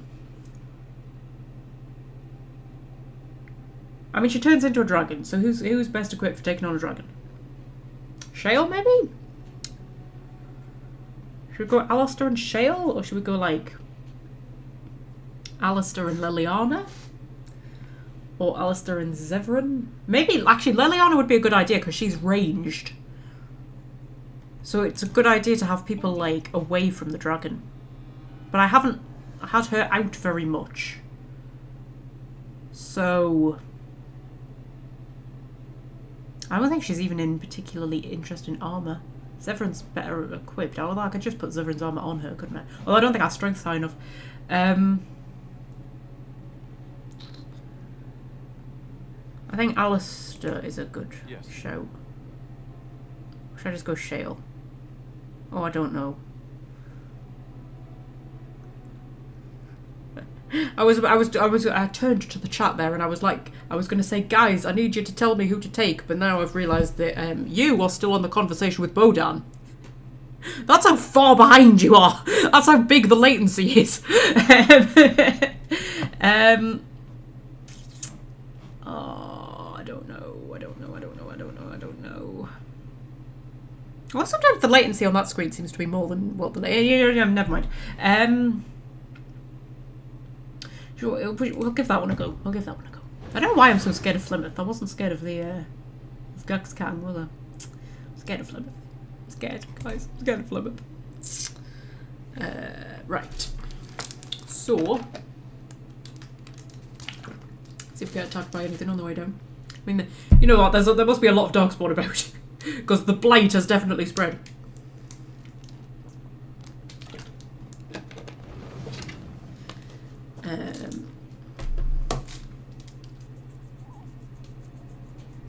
Okay, so there she is. I mean, she's put some better robes on than what she had on. We need to level Liliana up. Oh, actually, she hasn't got that much leveling up to do. Of course, we just took her with her on our personal quest, didn't we? So, 2 in dexterity and 1 in cunning, as always. And then you can have some more combat tactics, and you can have... Oh, she can summon a bear, I forgot about that. Yeah, you can have destruction. Yeah, must remember that Liliana could summon a bear. Right, let's go and do this. We'll be fine, man. It'll be fine. It'll be fine. Guys, it'll be fine. Be fine. Absolutely fine. So you return. Mm-hmm. Lovely Morrigan has at last found someone willing to dance to her tune. Such enchanting music she plays, wouldn't you say? Stay silent and die, creature. You know your little secret, Flemeth. Should I dance to your tune instead? I've come to talk, nothing more. Yeah, should I dance to your tune instead? Why dance at all? Why not sing? What has Morrigan told you? What little plan has she hatched this time? She knows how you extend your unnatural lifespan. She sent me to kill you, and for good reason. Does it matter? I'm just investigating my options. Why should I say? What's the point? Yeah, she sent me to kill you, and she's kind of like my bestie. Morrigan's my bestie in this playthrough, so, you know, I'm kind of going to do what she wants. Oh, there are many, many reasons to kill Flemeth. More than you know. But if I am to guess, I would say Morrigan has discovered something. Something shocking that requires her defense. Yes? Ah, but it is an old, old story. One that Flemeth has heard before, and even told. Let us skip right to the ending, shall we? Do you slay the old wretch as Morrigan bids, or does the tale take a different turn? What do you propose? You deserve to die, whatever the reason. Being Captain of Voyager has driven Flemeth mad. I have to say that Witch Janeway is my favourite Janeway. Of all the Janeways, like, you know, Evil Witch Janeway, definitely my favourite Janeway. Although Russian Convict Janeway comes in a close second. That's the Janeway in Orange is the New Black. I was devastated when they killed her off at the end. Oh my god. Actually, I can't remember if you actually saw her die or if she was just dying, but oh god, it was awful. She had like dementia or something, didn't she? Oh god, it was horrible. Anyway, you know, spoilers to anyone who hasn't watched it. Yeah, you deserve to die, whatever the reason. It is a dance poor Flemeth knows well. Let us see if she remembers the steps. come. She will earn what she takes. I'd have it no other way. And dragon time! I remember the first time I did this, and I can't remember who I took with me, but I was just like not really that prepared for a fight because I was just like, oh, she's just some little old woman, like it's not going to be a problem. And then it's like, oh, she's a dragon. Yeah, okay, so I don't know, guys. What do we do? What do we do? Flemeth the shapeshifter. I'll tell you what we're going to do. We're going to summon a bear. That's what we're going to do. And we're going to... I'm going to try and crushing prison her. See what that does. Oh, Wind doesn't have any hexes, man. Oh, I need me hexes. Pop a...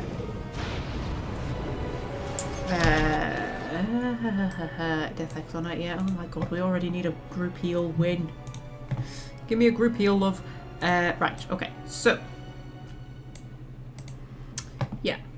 It's probably best if I play as win, actually. Do you know what? Do you know what would be good? Grenades. That would be good, wouldn't it? Let's use some grenades. Let's grenade the dragon. Let's grenade the dragon to death. Well, let's get stunned before we can manage to do that. And then, you know, nearly killed. We could do that as well. That's, you know, that's fine. Oh, actually, we've already got a decent amount of health in it. Oh my god. Oh my god. Really? Really? It's a good thing we've got all these health potions, isn't it? Just keep everybody health potioned up. Should be fine. Can I make the bear take a health potion? Can I make the bear take a health potion? Oh my god, please tell me I can make the bear. No, I can't. That would be hilarious. Okay, everybody take a health potion. It's fine. Everything's fine. Everything's fine, man. It's fine. It's fine. It's fine. Guys, it's fine. I don't know what you're panicking about. It's only a dragon. Yeah. I'm a bit lost without Morrigan. I need me Morrigan. She's got all me tactics rely on Morrigan.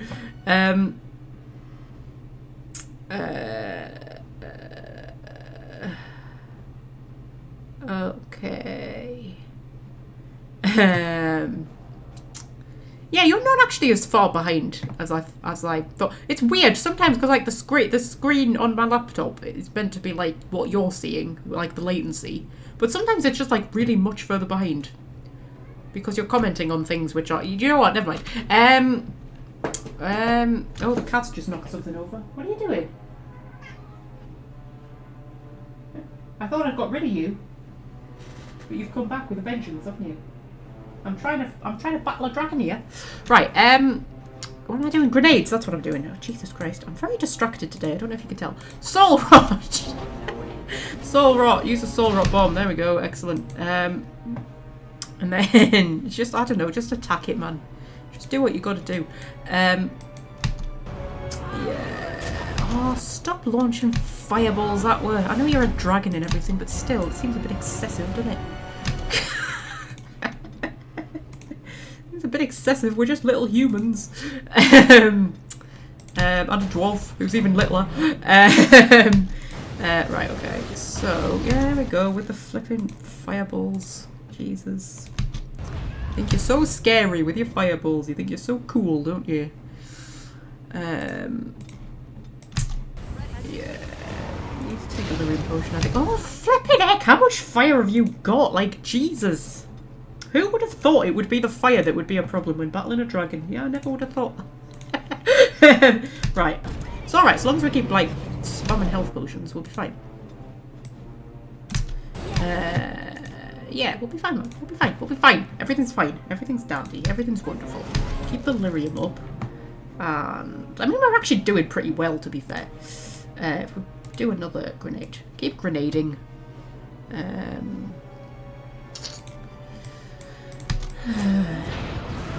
Yeah, we're just gonna have to keep pausing to take health potions every time she does that, which is, you know, annoying. But look how quickly our health's going down. It's fine, man. It's fine. And then I think we could probably start to do a group heal. Alistair could probably do with a bit of a health bolus. Oh, is he being thrashed about? It's alright, it's alright. Just drink this potion, it'll be fine. It'll cure everything. Okay. Didn't you do this with just a mage, Magpie? Yeah, but she was like, you know, a really powerful mage. Like a super powerful mage. You try crushing imprisoning it again. Oh, that actually worked. My goodness, that actually worked. Dora. Oh dear, Dora. Dora's not having a fun time. Oh, look at her, she's flying. Oh, now that's an awesome, yeah, that would be like a desktop background or something, wouldn't it? Look at that, that's beautiful. Wish there's a way to like hide the UI so you could take a nice screenshot. Look at that, that's flipping art, that is. You know what, maybe just do a bit of a heal on old Dora there. See if you can keep her alive. I don't think we can keep her alive. It's alright, we can bring her back. Yeah, she's dead. That's alright, she doesn't have to stay dead. We can bring her back. Somehow, where's the revive thing? There it is. Okay, we'll revive Dora. Bring Dora back. Oh, I would rather you did not walk up to the dragon to bring Dora back. Okay, and then do a group heal. There we go.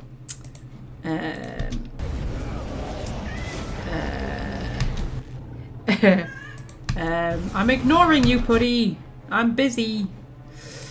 You know, taking on a dragon here. Need to keep Wynn alive.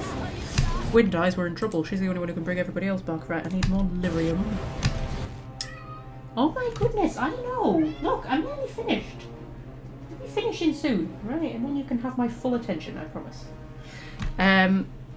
Right, okay, so you can take a health poultice. Dora, you can take a health poultice. It's fine. Everything's fine. Everything's fine. Guys, everything's fine. Look, it's fine. Right, look, we've almost got her. There she goes. Oh, we get the drama kill. Oh. Wow. Oh, that's a lot of blood, that. Down she goes, and sexy roll off the side there.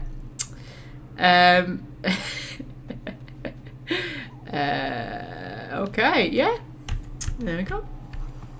We killed Flemeth. We get Flemeth's key. I wonder, when you do, if you decide not to kill Flemeth, and then you go into Dragon Age 2 and you do the whole, you know, bringing Flemeth back thing, does that mean there are two Flemeths? I've always wondered. Because it's never really addressed, is it? Robes of Possession and Flemeth's Grimoire. The Robes of Possession, as I recall, are not actually as good as you would think they would be. 5 magic, 12 defense, 8 spell resistance, -1 willpower, and 20 cold damage. I think the Reaper's vestments that she's got on are actually better than that.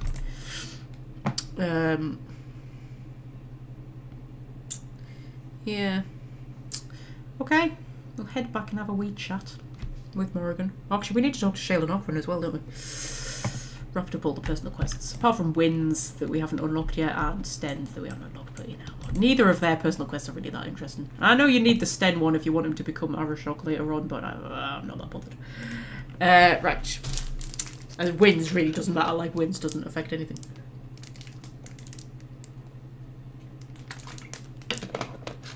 To be honest, I don't know if I can be asked to go back to the Brazilian forest. Right, should we pet the doggy? Hello, doggy.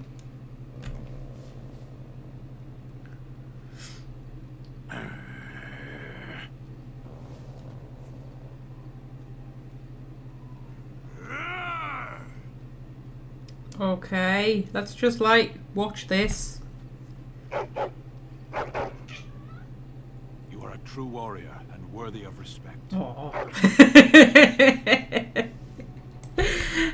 Okay, so we'll go talk to Morrigan first.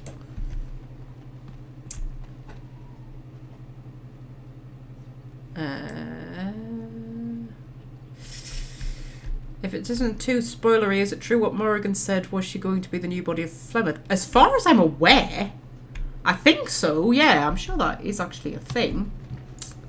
And Sten becomes Arashok. Yes, if you do Sten's personal quest and you return his sword to him, he becomes the Arashok. Which is mentioned somewhere. It's one of those things which is like vaguely mentioned in some codex entry or something. It becomes like, you know, the leader of the Qunari. I await your command. Do I have to give her the grimoire? Is it a gift? Plymouth's grimoire gift. Yep. Give her the grimoire. Mother's real grimoire, is it? I am glad you were able to find it after all. My thanks for retrieving it. I shall begin studying it immediately and unlock the power that it holds. Okay. I got +1 approval. Like I killed your mother for you. Right, that's a pretty big deal. I get +1 approval. Or was it that we were at like 99 approval and now we're at 100? We're at 100, yeah, we must have been at like 99. I was about to say. Okay, we'll chat to Shale, we'll chat to Ogren, and then we'll come back and chat to Sten still on one knee. You're proposing to an imaginary person there, Sten.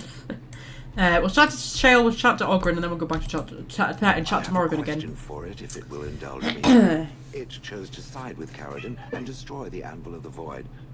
I agree with its decision, and yet the Paragon Branca was the reason it ventured into the deep roads. Why did it choose to defy her? It could not have known for certain that Caradon would be able to assist it with the dwarves. Well, I just kind of didn't want lots of people to be forced into becoming golems. I was willing to risk it, it was the right thing to do. Branca was insane, I wasn't siding with her. You believed in Caradon, I wasn't going to let you down. I don't know really, I went with my gut. Yeah, Branca was insane. Truly. It seems a little mad itself. At any rate, I wanted to thank it. It gave Caradon the end he wanted, and I'm pleased to have been a part of it. I will have to think on Caradon's words to me. It was a great deal to absorb, but for now, let us go on. Okie dokie, Shale disapproves. Yeah, I thought you might. We'll chat to Ogren. Hello, Augers. I still got it. We're all impressed, let's get going. Wait, that was a success, are you sure? Were you watching? She could barely restrain herself. Might as well rest up while I can. You ready to go?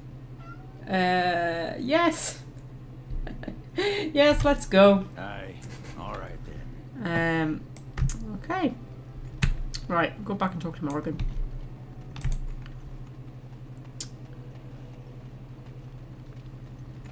It's a curious thing. I do not know how else to describe it. Oh, this is the cute conversation, isn't it? Okay.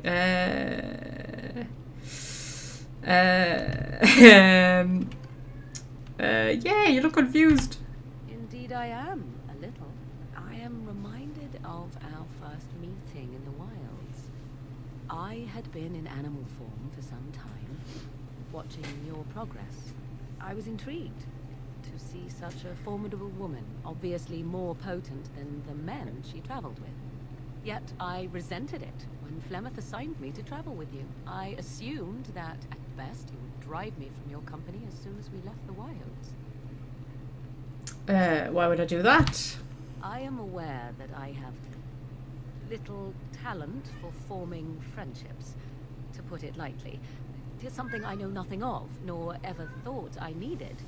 Yet when I discovered Flemeth's plans, you did not abandon me. Whatever your reasons, you fought what must have been a terrible battle without hope of real reward.